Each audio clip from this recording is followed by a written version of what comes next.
പഠിക്കാൻ വളരെ മിടുക്കിയായിരുന്ന ആ പെൺകുട്ടിയെ അവളുടെ അങ്കിളും ആന്റിയും ഒക്കെ കൂടി കാശിന് വേണ്ടി അവൾക്ക് ഒട്ടും താല്പര്യമില്ലാത്ത ഒരു കല്യാണത്തിന് അവളെ നിർബന്ധിക്കുകയാണ്. ആ ഒരു കല്യാണം കഴിച്ച അവളുടെ ലൈഫ് ഒരിക്കലും അവൾ ആഗ്രഹിക്കുന്ന കണക്ക് നന്നായി പോവില്ല എന്ന് ഉറപ്പുള്ള അവൾ അതിൽ നിന്ന് രക്ഷപ്പെടാനായി നടത്തുന്ന ശ്രമങ്ങളും അതിലൂടെ അവളുടെ ജീവിതത്തിലേക്ക് കടന്നു വന്ന വളരെ അൺഎക്സ്പെക്ടഡ് ആയ മറ്റൊരാളും ശേഷം സംഭവിച്ച കാര്യങ്ങളും ഒക്കെ വളരെ രസകരമായി പറഞ്ഞ സ്പ്രിംഗ് ബേണിംഗ് എന്ന ഒരു ചൈനീസ് കഥയാണ് ഇന്നു മുതൽ നമ്മൾ കണ്ടു തുടങ്ങാനായി പോകുന്നത്. തുടക്കം മുതൽ അവസാനം വരെ ഈ എപ്പിസോഡ് ഒന്ന് സ്കിപ്പ് ചെയ്യാതെ കണ്ടു നോക്കണേ. കൂട്ടുകാർക്ക് ഇഷ്ടപ്പെടുകയാണെങ്കിൽ തുടർന്നുള്ള എപ്പിസോഡ്സ് മിസ്സാക്കാതെ കാണാനേ നമ്മുടെ ചാനൽ ഒന്ന് സബ്സ്ക്രൈബ് ചെയ്തും വീഡിയോ ലൈക്ക് ചെയ്തും പ്രിയപ്പെട്ടവരിലേക്ക് വീഡിയോസ് ഒന്ന് ഷെയർ ചെയ്തും സപ്പോർട്ട് ചെയ്യണേ. കഥ തുടങ്ങുന്നത് നമ്മുടെ കഥാനായികയായ ലൂറാനെ കാണിച്ചുകൊണ്ടാണ്. സാധാരണ അടിച്ചു പൊളിച്ച് നടക്കുന്ന നായികമാരെയല്ലേ നമ്മൾ കൂടുതലായും കാണുന്നത്. പക്ഷെ ഇവിടെ അവൾ ജീവിതം മടുത്ത് ജീവിതം അവസാനിപ്പിക്കാം എന്നൊരു തീരുമാനമെടുത്ത് അതിനായി ഒരുങ്ങുന്നിടത്താണ് ലൂറാനെ നമ്മൾ കാണുന്നത്. എന്റെ കല്യാണം എന്റെ സമ്മതം ഇല്ലാതെ നിങ്ങൾ നടത്തുമല്ലേ? പഠിക്കാനായി ആഗ്രഹിക്കുന്ന എന്നെ അതിന് അനുവദിക്കാതെ നിങ്ങൾ കെട്ടിച്ചു വിടുവല്ലേ? എങ്കിൽ എനിക്കതൊന്ന് കാണണമല്ലോ. ഈ കല്യാണ മണ്ഡപം ഞാനിപ്പോ ശവപ്പുറമ്പാക്കി കാണിച്ചു തരാമെന്ന് മറ്റില്ല. അവളിപ്പോ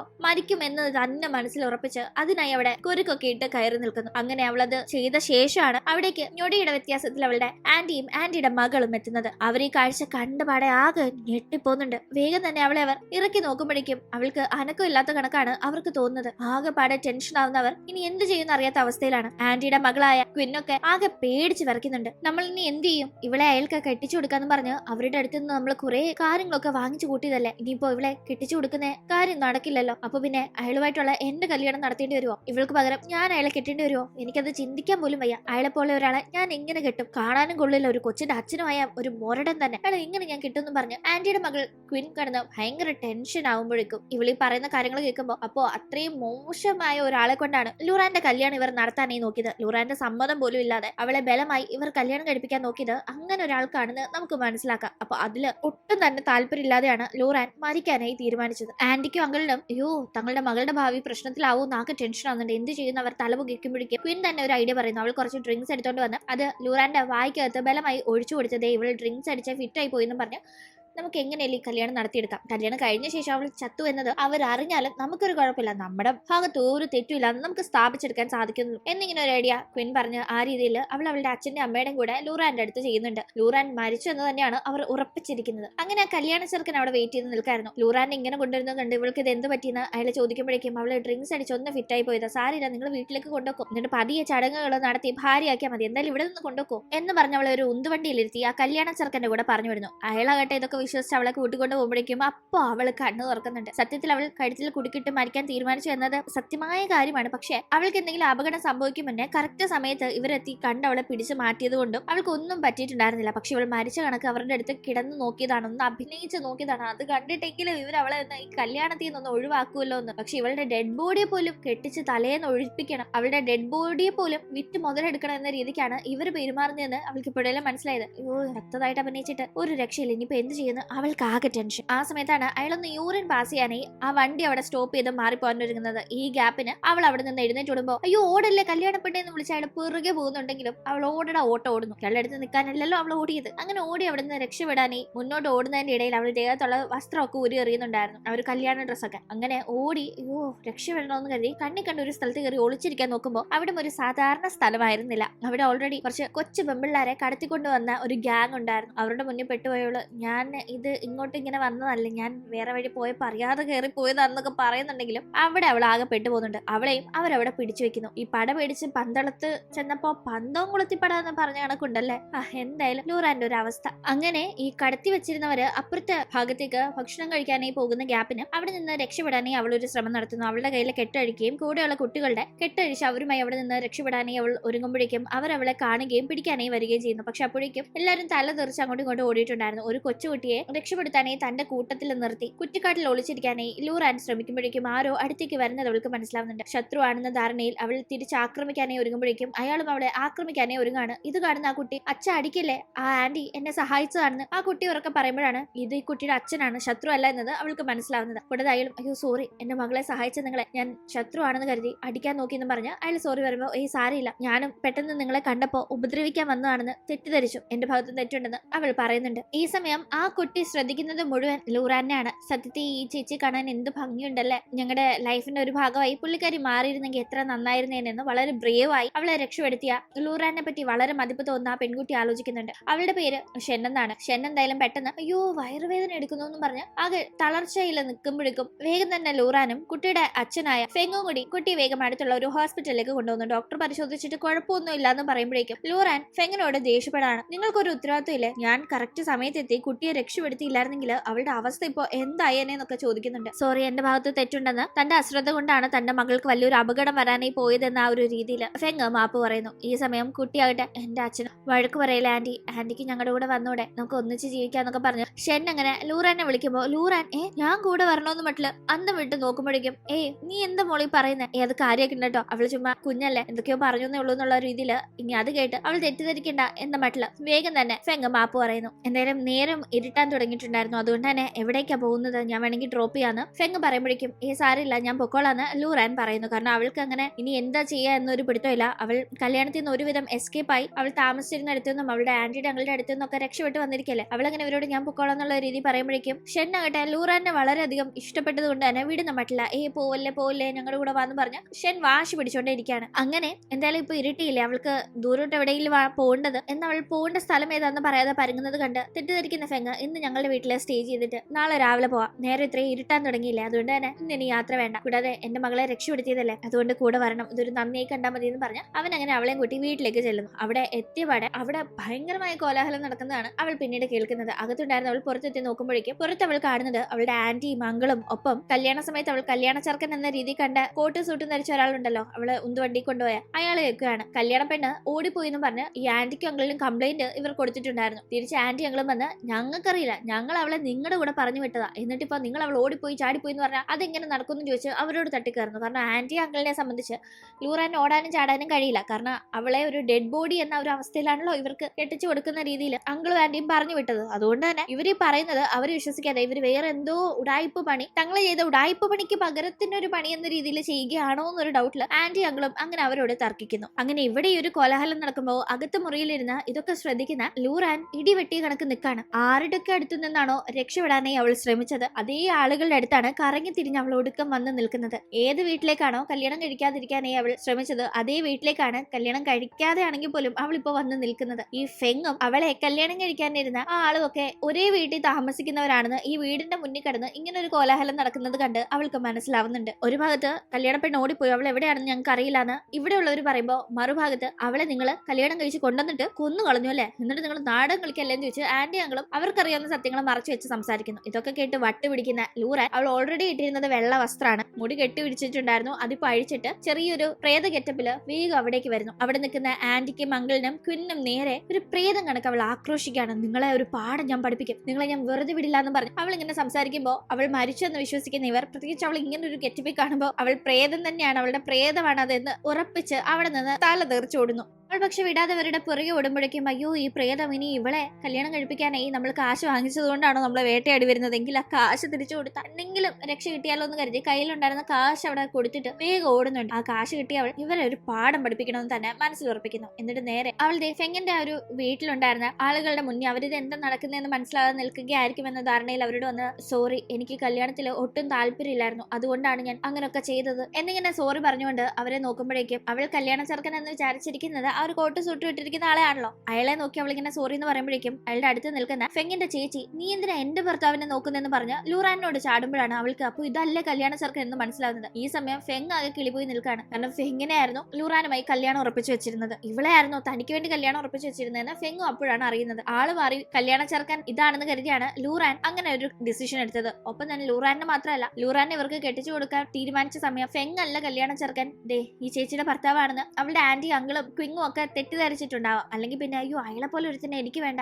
എന്നിങ്ങനെ പറഞ്ഞ് ക്വിങ് ഒഴിഞ്ഞു മാറില്ലല്ലോ. എന്തായാലും കുട്ടിയുള്ള ഒരാളാണെന്ന് മെൻഷൻ ചെയ്തിരുന്നു. ആ കുട്ടിയുള്ള ലൂറാന് കല്യാണം ഉറപ്പിച്ചു വെച്ചിരുന്ന കല്യാണ ചെറുക്കൻ ഫെങ് ആണെന്ന് ഇവിടെ ബോധ്യമാവുന്നുണ്ട്. ഫെങ്ങും ലൂറാനും അങ്ങനെ പരസ്പരം ഞെട്ടലിൽ നോക്കി നിൽക്കുമ്പോഴേക്കും ഷെൻ ഓടിയെത്തി ആന്റി എന്റെ അമ്മയായി വരേണ്ടായിരുന്നില്ല കല്യാണം കഴിഞ്ഞിരുന്നെങ്കിൽ, അതുകൊണ്ട് ഇനി എവിടെയും പോണ്ട, ആന്റി ഇവിടെ തന്നെ നിൽക്കണം, എനിക്ക് ആന്റി വേണമെന്ന് പറഞ്ഞ് അവൾ ഏതാണ്ട് ലൂറാനെ അമ്മയായി കാണാൻ തുടങ്ങി. ലൂറാനെ വിട്ടുകളയില്ല എന്ന ഒരു രീതിക്ക് സംസാരിക്കുമ്പോ മോളെ എന്നെ കണ്ടിട്ട് നിനക്ക് ഒരു പേടിയും തോന്നില്ലെന്ന് ഒരുമാതിരി ഒരുമാതിരി പ്രേത കെട്ടിപ്പി നിൽക്കുന്ന തന്നെ ഇങ്ങനെ അവൾ കെട്ടിപ്പിടിച്ച് ഭയങ്കര കാര്യമായി സംസാരിക്കുമ്പോൾ ലൂറാൻ ചോദിക്കുന്നുണ്ട്, ഇല്ല, പ്രേത കെട്ടിപ്പിരുന്നാലും ആന്റി സുന്ദരിയ. എന്റെ അച്ഛന്റെ കല്യാണം അറിഞ്ഞപ്പോ ഒരിക്കലും ഇതുപോലെ നല്ലൊരു ആന്റി ആയിരിക്കും എന്റെ അമ്മയെ വരാൻ പോകുന്നതെന്ന് ഞാൻ വിചാരിച്ചിരുന്നില്ല എന്നെല്ലാം അവൾ ഇങ്ങനെ സംസാരിക്കുമ്പോൾ ആ കുട്ടിക്ക് ഒരു പേടിയില്ല. അവളോട് വലിയ കാര്യമാണെന്ന് അവൾ മനസ്സിലാക്കുന്നുണ്ട്. കൂടാതെ അപ്പോഴാണ് അവൾ ഒരു കാര്യം നോട്ടീസ് ചെയ്യുന്നത്. ഈ കുട്ടിയുടെ ആന്റി, അതായത് ആ കോട്ട് സൂട്ട് ഇട്ട് നിൽക്കുന്ന ആളുടെ ഭാര്യ ഉണ്ടല്ലോ, പുള്ളിക്കാരി ഈ കുട്ടിയെ കടത്തിക്കൊണ്ടുപോയ ആ ഒരു ഗ്യാങ്ങിനോട് സംസാരിക്കുന്ന ഒരു സീൻ അവൾ അവിടെ ഉള്ളപ്പോ കണ്ടിരുന്നു. അപ്പൊ അവൾക്ക് ഇത് ആരാ എന്താന്ന് മനസ്സിലായിട്ടില്ല. പക്ഷെ ഇവിടെ ഇവരെ കാണുമ്പോൾ പെട്ടെന്ന് അവൾക്ക് അത് ഓർമ്മ വന്നില്ലെങ്കിലും ഇപ്പൊ അത് ഓർമ്മ വരുന്നുണ്ട്. അതുകൊണ്ട് തന്നെ ഇവരുടെ അറിവോടുകൂടി ആയിരിക്കുമോ ഈ കുട്ടിയെ അവർ കടത്തിക്കൊണ്ടുപോയത്? ഒരുപക്ഷെ ആ ഒരു ഗ്യാങ്ങിന് ഈ കുട്ടിയെ വിറ്റ് അവർ കാശ് വാങ്ങിച്ചതായിരിക്കുമോ എന്നൊക്കെ അവൾക്ക് ഡൗട്ട് തോന്നുന്നുണ്ട്. അതുകൊണ്ട് തന്നെ ഈ ആന്റി മോളോട് എങ്ങനെ പെരുമാറുന്നത് വളരെ കാര്യമാണോ എന്നൊക്കെ ലൂറാൻ ചോദിക്കുമ്പോൾ, അല്ല, എന്നെ ആന്റിക്ക് ഇഷ്ടമല്ല, എപ്പോഴും വഴക്ക് പറയും, ചീത്ത പറയുന്നെല്ലാം അവളും പറയുന്നു. അവളെന്തായാലും അന്ന് അവിടെ നിൽക്കാനേ ഒരുങ്ങുന്നു. ഷെൻ അങ്ങനെ അവളെ വിടാനും തയ്യാറല്ല. ഷെൻ അത്ര കാര്യമായി പെരുമാറുമ്പോൾ അത് മൈൻഡ് ആക്കാതെ പോകാനും ലൂറാനെ തോന്നില്ല. ഒപ്പം തന്നെ ഫെങ്ങും ശരി പോട്ടെ അവിടെ നിൽക്കട്ടെ എന്ന രീതിക്ക് അതങ്ങ് വിടുന്നു. ഒന്നുമില്ലെങ്കിലും ഷെന്നിനെ വലിയൊരു അപകടത്തിൽ നിന്ന് രക്ഷപ്പെടുത്തിയ ഒരാളാണല്ലോ ലൂറാൻ. അങ്ങനെ എന്തായാലും ഷെന്നിനെ ലൂറാൻ ഉറക്കിയ ശേഷം ഷെന്നിനെ നോക്കാനായി പോകുന്ന ഫെങ് അവിടെ ലൂറാനോട് സംസാരിക്കുന്നു. നിങ്ങളുടെ താല്പര്യം ഇല്ലാതെയാണോ അച്ഛനും അമ്മയും ഈ വിവാഹത്തിലേക്ക് നിങ്ങളെ കൊണ്ടുവന്ന് എത്തിച്ചതെന്ന് ഫെങ് ചോദിക്കുമ്പോൾ, അതെന്റെ അച്ഛനും അമ്മയല്ല, എന്റെ ആന്റി അങ്കിളുമാണ്. നിങ്ങളുടെ കയ്യിൽ നിന്ന് ഈ ഒരു കല്യാണം നടത്തുന്നതിന് അവർക്ക് കുറെ പാരിതോഷികങ്ങൾ കിട്ടുമെന്ന ഒരു കാര്യം കൊണ്ട് എന്റെ സമ്മതം പോലും ചോദിക്കാതെയാണ് അവരെന്നെ ഈ കല്യാണത്തിലേക്ക് കൊണ്ടുവന്ന് എത്തിച്ചതെന്ന് ലൂറാൻ പറയുന്നു. എനിക്ക് പഠിക്കണം എന്നൊക്കെയായിരുന്നു ആഗ്രഹം, പക്ഷെ അതിന് പോലും സമ്മതിക്കാതെ അവരെന്നെ ഫോഴ്സ് ചെയ്ത് ഇങ്ങനെയൊക്കെ ആക്കാൻ നോക്കിയപ്പോൾ രക്ഷപ്പെടാൻ വേണ്ടിയാണ് ഞാൻ രാവിലെ അങ്ങനെയൊക്കെ ചെയ്തതെന്ന് അവൾ പറയുന്നുണ്ട്. അത് കേൾക്കുന്നവൻ സാരമില്ല, എന്തായാലും അവർ തിരിച്ചെന്ന കാശ് നിങ്ങൾ തന്നെ വെച്ചോ, എനിക്കിത് വേണ്ട. പിന്നെ മാറ്റിയിടാൻ നല്ല ഡ്രസ്സൊന്നും ഇല്ലല്ലോ. ഞാൻ എന്റെ കല്യാണം ഉറപ്പിച്ചിരുന്നത് കൊണ്ട് തന്നെ എന്റെ വൈഫിന് വേണ്ടി കുറച്ച് ഡ്രസ്സൊക്കെ പർച്ചേസ് ചെയ്ത് വെച്ചിട്ടുണ്ടായിരുന്നു, ഞാനത് തന്നേക്കാം, അത് യൂസ് ചെയ്തോളൂ എന്നിങ്ങനെ അവൻ വളരെ സ്വീറ്റ് ആയി പറയുമ്പോൾ, എന്നോട് ഇത്രയും കാര്യമായിട്ടൊന്നും പെരുമാറണ്ട, നിങ്ങൾ അത്ര നല്ലൊരാളൊന്നും അല്ലല്ലോ, സ്വന്തം ഭാര്യയെ കൊന്ന ആളല്ലേ നിങ്ങളെന്നെല്ലാം. ഇവന്റെ ആദ്യ ഭാര്യ അവൻ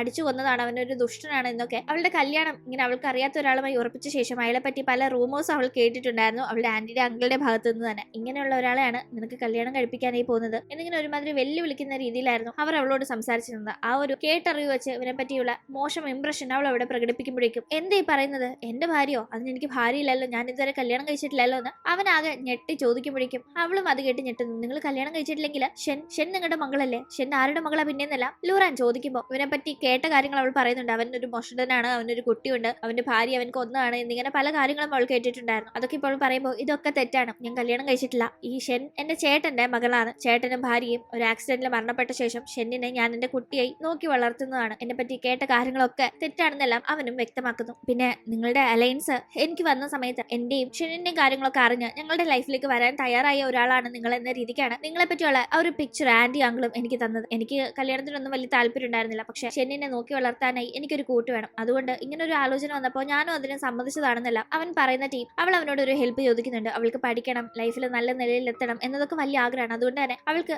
ഇവിടെ ഒരു ഇടം തരുമോ, ഇവിടെ നിന്ന് അവൾ ഷെന്നിന്റെ കാര്യങ്ങൾ നോക്കുകയും ഒപ്പം തന്നെ അവളുടെ ലൈഫ് മുന്നോട്ട് കൊണ്ടുപോവുകയും ചെയ്തോട്ടെ എന്ന് ചോദിക്കുമ്പോൾ അതിന് അവൻ എതിർപ്പുണ്ടായിരുന്നില്ല. പക്ഷെ അവളെ ചുമ്മാ ഇവിടെ നിർത്താൻ സാധിക്കില്ല, അവളൊരു സ്ട്രേഞ്ചർ അല്ലേ ഇവർക്ക്, അല്ലെങ്കിൽ വേറൊരു വീട്ടിലെ പെൺകുട്ടിയല്ലേ ഇവർക്ക്. അപ്പൊ ആ രീതിയിൽ ഫെങ്ങിന് കുഴപ്പമില്ലെങ്കിൽ പോലും അവളെ ഇവിടെ നിർത്താൻ സാധിക്കില്ല, അത് തന്റെ അമ്മയൊന്നും സമ്മതിക്കില്ല എന്ന് ഫെങ് പറയുമ്പോൾ ഇവരുടെ മാരേജിനെ പറ്റിയാണ് അവൻ പറയുന്നത്. കല്യാണം കഴിഞ്ഞാൽ മാത്രമേ ഇവിടെ ഇങ്ങനെ അവന്റെ ഭാര്യ എന്ന രീതിക്ക് അവൾക്ക് നിൽക്കാൻ സാധിക്കൂ എന്നതിനെ പറ്റിയാണ് അവൻ പറയുന്നതെന്ന് മനസ്സിലാക്കുന്ന ലൂറാൻ, ശരി, എന്റെ ഈ കാര്യങ്ങൾ നടക്കണം, എനിക്ക് അതിനായി ഒരിടം വേണം, ഞാൻ ഷെന്നിനെയും നന്നായി തന്നെ നോക്കും, കാരണം അവൾ അമ്മയില്ലാത്ത ഒരു കുട്ടിയാണ്, അച്ഛനും അമ്മയില്ലാത്ത വിഷമം എനിക്ക് നന്നായി മനസ്സിലാവും, അതുകൊണ്ട് തന്നെ ഇവിടെ നിൽക്കാനായി അങ്ങനെ നിങ്ങളുടെ ഭാര്യയെ മറ്റുള്ളവരുടെ മുന്നേ അഭിനയിക്കേണ്ടി വന്നാൽ അതിന് ഞാൻ തയ്യാറാണെന്നല്ല അവൾ അവനോട് പറയുന്നു. അങ്ങനെ അവർ ഇവിടെ പരസ്പരം സംസാരിച്ച് മറ്റുള്ളവരുടെ മുന്നിൽ ഇവർ കല്യാണം കഴിച്ചു എന്ന ഒരു രീതിക്ക് ജീവിക്കാമെന്ന് തീരുമാനിക്കുന്നുണ്ട്. പക്ഷെ അങ്ങനെ അവർ തീരുമാനിച്ച് ആ ഒരു ലൈഫിലേക്ക് കടക്കുമ്പോഴേക്കും കാര്യങ്ങൾ അത്ര സിമ്പിൾ ആയിരുന്നില്ല, ഒരുപാട് പ്രശ്നങ്ങൾ ഫേസ് ചെയ്യേണ്ടി വരുന്നു. അതെന്തൊക്കെയാണ് ഇവരുടെ ഈ ഒരു കോൺട്രാക്ട് മാരേജിന്റെ കാര്യങ്ങൾ ഫെങ്ങിന്റെ വീട്ടിൽ അറിയുമ്പോൾ എന്തൊക്കെ പുകിലുണ്ടാവും. ഫെങ്ങിന്റെ കൂടെ തന്നെയുള്ള ഷെന്നിന്റെ ആന്റി ഉണ്ടല്ലോ, പുള്ളിക്കാരി എന്തൊക്കെ പ്രശ്നങ്ങൾ ഉണ്ടാക്കും. ഒപ്പം തന്നെ ലൂറാന്റെ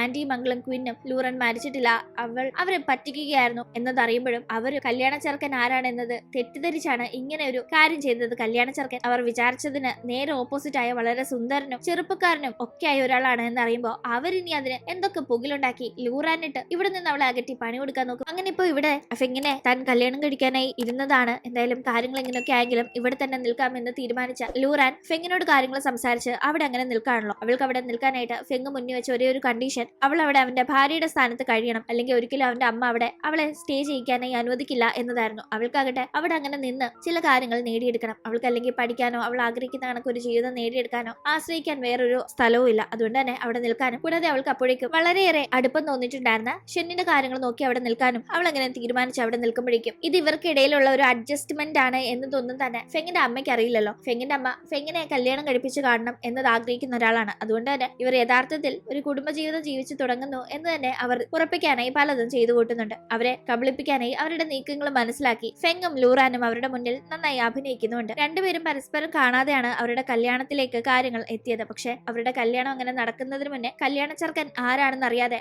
ലൂറാൻ അങ്ങനെ ഒളിച്ചോടുകയും പിന്നീട് വിധി അവളെ കറങ്ങി തിരിച്ച് ഫെങ്ങിന്റെ അടുത്ത് തന്നെ കൊണ്ടുവന്ന് എത്തിക്കുകയും അതിനുശേഷമാണ് ഇവനെ ആയിരുന്നു താൻ കല്യാണം കഴിക്കാൻ ഇരുന്നതെന്ന് അവൾ മനസ്സിലാക്കിയത്. പക്ഷെ കല്യാണം ആയിരുന്നില്ല അവളുടെ പ്രയോർ. അവനെ പറ്റി കേട്ടറിഞ്ഞ കാര്യങ്ങളൊക്കെ ശുദ്ധ അസംബന്ധമാണെന്ന് മനസ്സിലാക്കിയ ശേഷം അവൻ വളരെ നല്ലൊരാളാണെന്ന് മനസ്സിലാക്കി അവൾ അവിടെ തന്നെ നിൽക്കാനായി ഒരു താല്പര്യം പ്രകടിപ്പിച്ചപ്പോൾ തന്നെ കൊണ്ട് അവൾക്ക് പറ്റുന്ന ഒരു സഹായം എന്ന രീതിയിലാണ് അവനും അവളെ അവിടെ തന്നെ നിർത്തുന്നത്. എന്തായാലും അങ്ങനെ അവരവിടെ എല്ലാവരുടെ മുന്നിൽ ഒരു ഫാമിലിയായി ജീവിച്ചു തുടങ്ങുന്നു.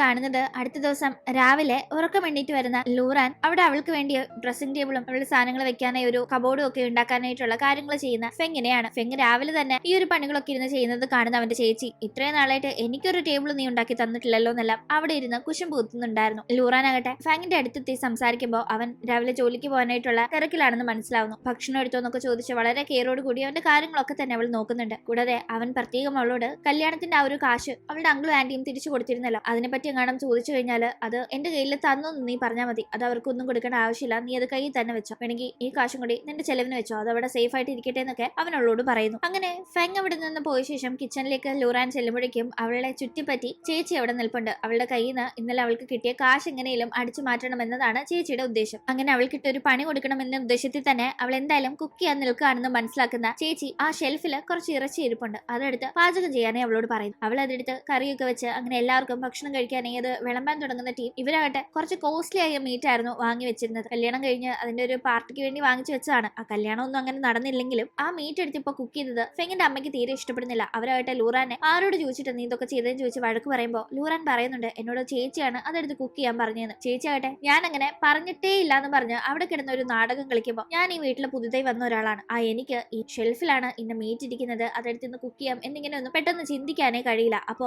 അത് ആലോചിച്ച് തന്നെ അമ്മയ്ക്ക് മനസ്സിലാവില്ലേ ആരാണ് എനിക്ക് ഈ ഐഡിയ പറഞ്ഞു തന്നെന്ന്, ഞാൻ നിരപരാധിയാണെന്ന് ലൂറാൻ പറയുമ്പോൾ ആ അമ്മയ്ക്ക് മനസ്സിലാവുന്നുണ്ട് ചേച്ചി തന്നെയാണ് ഇടയിൽ നിന്ന് ഇങ്ങനെ ഒരു പണി ഒപ്പിച്ചത്. എന്തായാലും ഉണ്ടാക്കിയില്ലേ കളയാൻ പറ്റില്ലല്ലോ, കഴിക്കാന്ന് കരുതി എല്ലാവർക്കും കഴിക്കാനായി വിളമ്പുന്നു. പക്ഷെ ഷെന്നിന് മാത്രം അങ്ങനെ കാര്യമായി വിളമ്പിയൊന്നും കൊടുക്കുന്നില്ല. അവൾ കഴിക്കുന്നതോ അവിടെ വന്ന് നിൽക്കുന്നതോ ഒന്നും തന്നെ ഇഷ്ടപ്പെടാത്ത രീതിയിലായിരുന്നു ഫെങ്ങിന്റെ അമ്മയുടെ സംസാരം. എന്റെ മകന്റെ കാശെല്ലാം നശിപ്പിക്കാനായിട്ട് ഇവൾ ഉണ്ടായിരിക്കുന്നതെന്നൊക്കെ പറഞ്ഞ് സ്വന്തം കുട്ടിയല്ലാഞ്ഞിട്ടും ഫെങ് അവളെ വളരെ കാര്യമായി വളർത്തുന്നതിൽ വലിയ ഇഷ്ടക്കേട് പ്രകടിപ്പിക്കുന്ന രീതിയിൽ തന്നെയായിരുന്നു അവരുടെ സംസാരം. അത് മനസ്സിലാക്കുന്ന ലൂറാൻ അവരായിട്ട് അവൾക്കൊന്നും കൊടുത്തില്ലേലും താൻ കൊടുക്കും, തനിക്ക് അവളെങ്ങനെ തള്ളിക്കളയാൻ പറ്റില്ല എന്ന ആ ഒരു രീതിയിൽ തന്നെ അവൾക്ക് വേണ്ടി പ്രത്യേകമായി ഭക്ഷണമൊക്കെ വിളമ്പി കൊടുക്കുന്നു. അങ്ങനെ ഈ വീട്ടിൽ ആരും അവൾക്ക് കെയറോടുകൂടി ഒന്നും ചെയ്തു കൊടുക്കാറില്ല. ആകെപ്പാട് എന്തെങ്കിലും ചെയ്തു കൊടുക്കുന്നത് ഫെങ്ങാണ്. ഫെങ്ങിന് പക്ഷെ എപ്പോഴും ഇവിടെ അങ്ങനെ ഇരിക്കാനായി സാധിക്കില്ലല്ലോ. ഫെങ് ജോലിക്കൊക്കെ പോകുമ്പോൾ ഈ വീട്ടുകാരുടെ അടുത്ത് മാത്രമായി അവൾ പോകുന്ന സമയത്തൊക്കെ അവരുടെ അടുത്ത് നിന്ന് വലിയ അവഗണനയാണ് ഷെന്നിന് നേരിട്ടിട്ടുണ്ടായിരുന്നത്. ഇപ്പൊ ആദ്യമായിട്ട് അവൾക്ക് ഇങ്ങനെ ഇവിടെ നിന്ന് കെയർ ലഭിക്കുമ്പോൾ അവൾ ഒരുപാട് ഹാപ്പി ആവുന്നു. അത് മാത്രമല്ല ആ ഒരു നാട്ടിലുള്ളവരൊക്കെ തന്നെ ഇവൾക്ക് വീട്ടില് ചോദിക്കാനും പറയാനും ആരുമില്ല എന്ന ഒരു ആറ്റിറ്റ്യൂഡിൽ അവളോട് വളരെ മോശമായാണ് പെരുമാറിക്കൊണ്ടിരുന്നത്. ഒരു പയ്യൻ അവളെ ഉപദ്രവിക്കാൻ നോക്കുന്ന കാഴ്ച കാണുന്ന ലൂറാൻ അതിൽ ഇടപെടുന്നു. ആ പയ്യനെ നീ എന്ത് കാണിക്കുന്നു ചോദിച്ച് ദേഷ്യപ്പെട്ട് അവൾ വഴക്ക് പറഞ്ഞ് അവിടെ നിന്ന് വിടുമ്പോ കാണിച്ചു തരാന്ന് പറഞ്ഞാണ് ആ പയ്യൻ അവിടെ നിന്ന് പോകുന്നത്. ഇത് കാണുന്ന ഫെങ്ങിന്റെ ചേച്ചിയാട്ടെ നീ എന്ത് പണിയാ കാണിച്ചത്, ആ ചെറുക്കന്റെ അച്ഛൻ ഈ ഗ്രാമത്തിലെ എത്ര വലിയ ആളാണെന്നറിയോ, അയാളുടെ മോനൊക്കെയാണ് നീ വഴക്ക് പറയുന്നതെന്നൊക്കെ ചോദിച്ച് ദേഷ്യപ്പെടുമ്പോ പിന്നെ നമ്മുടെ കുട്ടിയെ അവൻ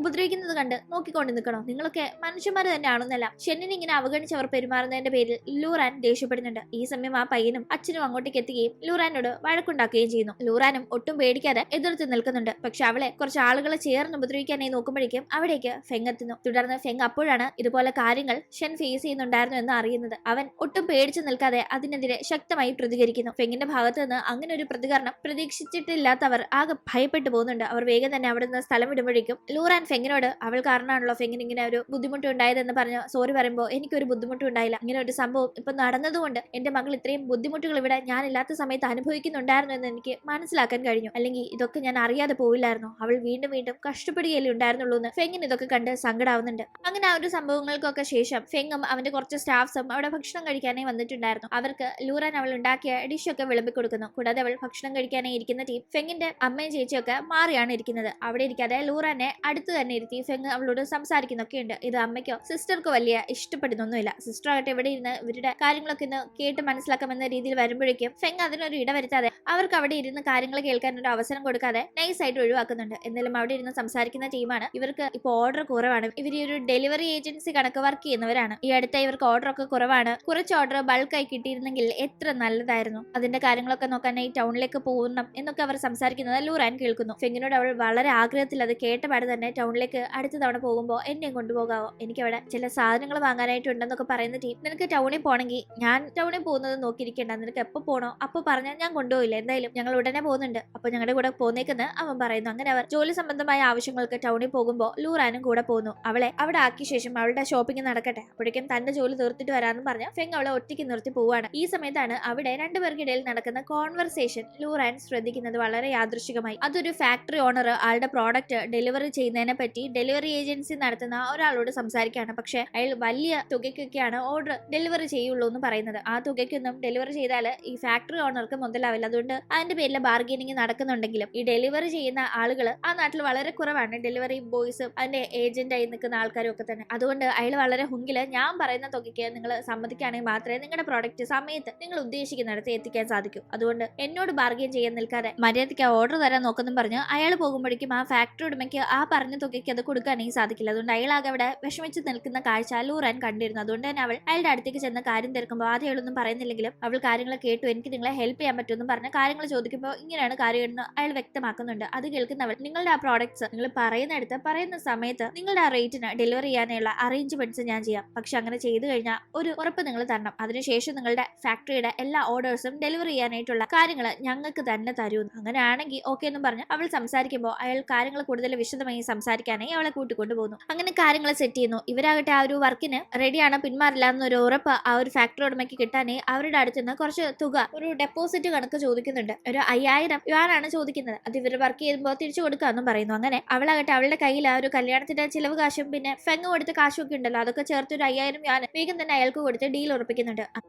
അങ്ങനെ അയാളുടെ ഡെലിവറി ചെയ്യാനായിട്ടുള്ള പ്രോഡക്റ്റ് ഓക്സിജൻ സിലിണ്ടേഴ്സ് ആയിരുന്നു. അതങ്ങനെ അവരായിട്ട് അയാൾ പറയുന്ന ഹോസ്പിറ്റലിലൊക്കെ കൊണ്ടുപോയി ഡെലിവറി ചെയ്യുന്നുണ്ട്. അതിന്റെ ഭാഗമായി കിട്ടുന്ന തുകയിൽ നിന്ന് ഒരു 7000 യുവാൻ വെച്ച് ബാക്കിയുള്ളവർക്ക് വീതിച്ചു കൊടുക്കുന്നു. അവൾ ആ കാര്യങ്ങൾ സെറ്റ് ചെയ്ത് നേരെ ഫെങ്ങിന്റെ അടുത്തും അവന്റെ സ്റ്റാഫ്സിന്റെ അടുത്തും കാര്യങ്ങൾ പറയാനേ വരുന്നു. അവരാകട്ടെ വലിയ വർക്കൊന്നും കിട്ടാതെ വിഷമിച്ചിരുന്ന സമയത്താണ് ഇതുപോലെ ഒരു ഫാക്ടറിയുടെ വർക്ക് അവൾ പിടിച്ചു കൊടുത്തത്. അവർക്ക് വലിയ സന്തോഷമാവുന്നുണ്ട്. അവൾ വളരെ ടാലന്റഡ് ആണ്, വളരെ സ്മാർട്ട് ആണ്. അതുകൊണ്ടാണ് അവൾക്ക് ഈ ഒരു ഫീൽഡിലൊന്നും വർക്ക് ചെയ്ത് ഒരു പരിചയമില്ലെങ്കിലും കുറഞ്ഞ സമയം കൊണ്ട് ഇത്രയും വലിയൊരു സഹായം തങ്ങൾക്ക് ചെയ്തു തരാൻ സാധിച്ചതെന്ന് അവർ അവളെ പ്രശംസിക്കുന്നു. അവളായിട്ട് എല്ലാവർക്കും അങ്ങനെ നല്ലൊരു തുക വെച്ച് കിട്ടിയതിൽ നിന്ന് വീതിച്ചു കൊടുത്ത് അവൾക്ക് വേണ്ടി കുറച്ച് തുക മാത്രം എടുക്കുന്നു. അവൾക്ക് വേണ്ടി എടുത്തത് തന്നെ അവൾ ഇവർ ഈ ഡെലിവറി ജോലിയൊക്കെ ചെയ്യുമ്പോൾ സിലിണ്ടർ ഡെലിവറി ചെയ്തു, എവിടെ ഡെലിവറി ചെയ്തു എന്ന കറക്റ്റ് കണക്കൊക്കെ ട്രാക്ക് ചെയ്ത് അവരുടെ കൂടെ തന്നെ 2 ദിവസത്തെ പണിയായിരുന്നു ഇത്. അതിനെല്ലാം ചെയ്ത് നിൽപ്പുണ്ടായിരുന്നു. അതുകൊണ്ട് അവൾ എടുക്കണമെന്ന് അവർ പറഞ്ഞതുകൊണ്ട് അവൾ എടുത്ത തുക, അവൾ എന്ത് തുകയാണോ ഈ ഒരു കോൺട്രാക്ട് കിട്ടാനായി ആ ഒരു ഫാക്ടറി ഓണർക്ക് ഡെപ്പോസിറ്റ് എന്ന രീതിയിൽ കൊടുത്തത്, അതും കൂടി ചേർത്താണ് ഇത് ഇവർക്ക് കിട്ടിയത്. അപ്പൊ ആ ഒരു തുക മാത്രം അവൾ തിരിച്ചെടുത്തിട്ടുള്ളൂ. അങ്ങനെ എന്തായാലും അവളിപ്പോ ചെയ്ത കാര്യങ്ങൾ കൊണ്ട് ഫെങ്ങിന്റെ സ്റ്റാഫ്സും വളരെ ഹാപ്പി ആവുന്നു. അവർക്ക് നല്ലൊരു ജോലി കിട്ടിയല്ലോ. അങ്ങനെ അന്നത്തെ ആ വർക്കൊക്കെ കഴിഞ്ഞ് തിരിച്ച് വീട്ടിലേക്ക് ഫെങ്ങും ലൂറാനും പോകുന്ന സമയം ലൂറാൻ വളരെ ടയേർഡ് ആയിരുന്നു. അവൾ വണ്ടിയിലിരുന്ന് അങ്ങനെ ഉറങ്ങിപ്പോകുമ്പോൾ അവനാണ് അവളെ എടുത്തുകൊണ്ട് വീടെത്തുന്ന ടീം വീട്ടിലേക്ക് നടന്നു പോകുന്നത്. വീടെത്തിയവർ റൂമിൽ റെസ്റ്റ് എടുക്കുമ്പോഴും ഇവരെന്താണ് രഹസ്യമായി പറയുന്നത് എന്നതൊക്കെ ശ്രദ്ധിച്ച് ചേച്ചി ചുറ്റിപ്പറ്റി നടപ്പുണ്ട്.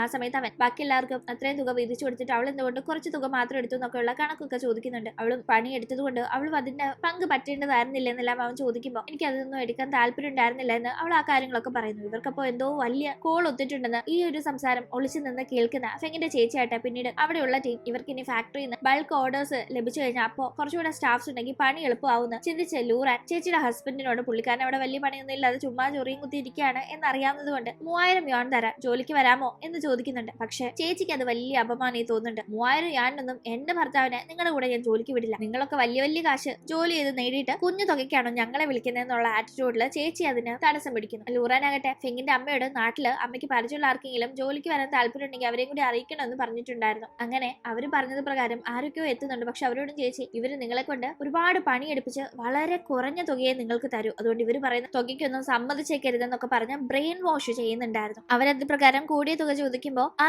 തുകയൊന്നും കൊടുത്ത് ഇവരെ ആരും ജോലിക്ക് എടുക്കാൻ സാധിക്കില്ല. കാരണം അവർ ചേച്ചിയുടെ വാക്ക് കേട്ട് വലിയ തുകയാണ് ചോദിക്കുന്നത് എന്നറിയാവുന്നത് കൊണ്ട് ഫെങ് അതിനെ എതിർക്കുന്നുണ്ട്. എന്തായാലും അവരും അവന്റെ കൂടെയുള്ളവരും ഒക്കെ കൂടി ചേർന്ന് അടുത്തതായി അവർക്ക് അതേ ഒരു ഫാക്ടറി ഓണറിന്റെ അടുത്ത് നിന്ന് ലൂറാൻ സെറ്റ് ചെയ്തത് പ്രകാരം മറ്റൊരു ബൾക്ക് ഡെലിവറി കിട്ടുമ്പോൾ അവരത് നന്നായി തന്നെ ചെയ്തു തീർക്കുന്നു. ഈ സമയത്ത് സാധാരണയായി ആ ഒരു ഫാക്ടറി ഓണറിന്റെ ഡെലിവറി ജോലികളൊക്കെ ചെയ്തിരുന്ന ആ ഒരു ഏജന്റിന് ഇതറിയുമ്പോൾ ആകെ കലിപ്പ്. കാരണം അയാൾക്ക് കിട്ടേണ്ടിയിരുന്ന ഓർഡറാണ് കുറഞ്ഞ തുകയ്ക്ക് അയാൾ ചെയ്തു കൊടുക്കില്ല എന്ന് പറഞ്ഞതുകൊണ്ട് മറ്റൊരു ടീമിനെ കണ്ടുപിടിച്ച് ഈ ഒരു ഫാക്ടറി ഓണർ കൊടുത്തു തന്ന കലിപ്പില് ചെന്ന് പ്രശ്നം ഉണ്ടാക്കാനായി നോക്കുന്നു. ഈ ഡെലിവറി ഏജന്റ് ഫെങ്ങിനോടും ലൂറാനോടും മോശമായി പെരുമാറാൻ നോക്കുന്നുണ്ട്. തന്നെ അവരെന്ന് പറഞ്ഞപ്പോൾ മൈൻഡ് ആക്കാതിരുന്ന ഫെങ് പക്ഷെ ലൂറാനെ അവൻ ഉപദ്രവിക്കാൻ ഉപദ്രവിക്കാൻ നോക്കുന്നത് കണ്ട് അടങ്ങി നിന്നില്ല. അവനുമായി അവിടെ പ്രശ്നം ഉണ്ടാക്കുന്നു. തുടർന്ന് അതിൽ ചില ഒഫീഷ്യൽസ് ഇടപെടുന്ന സാഹചര്യത്തിലേക്ക് കാര്യങ്ങൾ പോകുന്നുണ്ട്. അവർക്ക് ഈ ഡെലിവറി ഏജന്റിന്റെ ഭാഗത്താണ് തെറ്റ്, ഫെങ്ങിന്റെ ഭാഗത്ത് തെറ്റില്ലാന്ന് മനസ്സിലാക്കി പ്രശ്നം ഉണ്ടാക്കാതെ മാറിപ്പോനെ അയാളെ താക്കീത് ചെയ്യേണ്ടി വരുന്നു. കൂടാതെ തന്നോട് പ്രശ്നം ഉണ്ടാക്കിയതിനല്ല, മറിച്ച് തന്റെ ഭാര്യയോട് മോശമായി പെരുമാറാൻ നോക്കിയതിന് ഇവൻ മാപ്പ് പറഞ്ഞേ പറ്റൂന്നും പറഞ്ഞ് അവിടെ ലൂറനോട് മാപ്പ് അറിയിപ്പിച്ചാണ് ഫെങ് അവനെ വിടുന്നത്. അങ്ങനെ അവിടെ കാര്യങ്ങൾ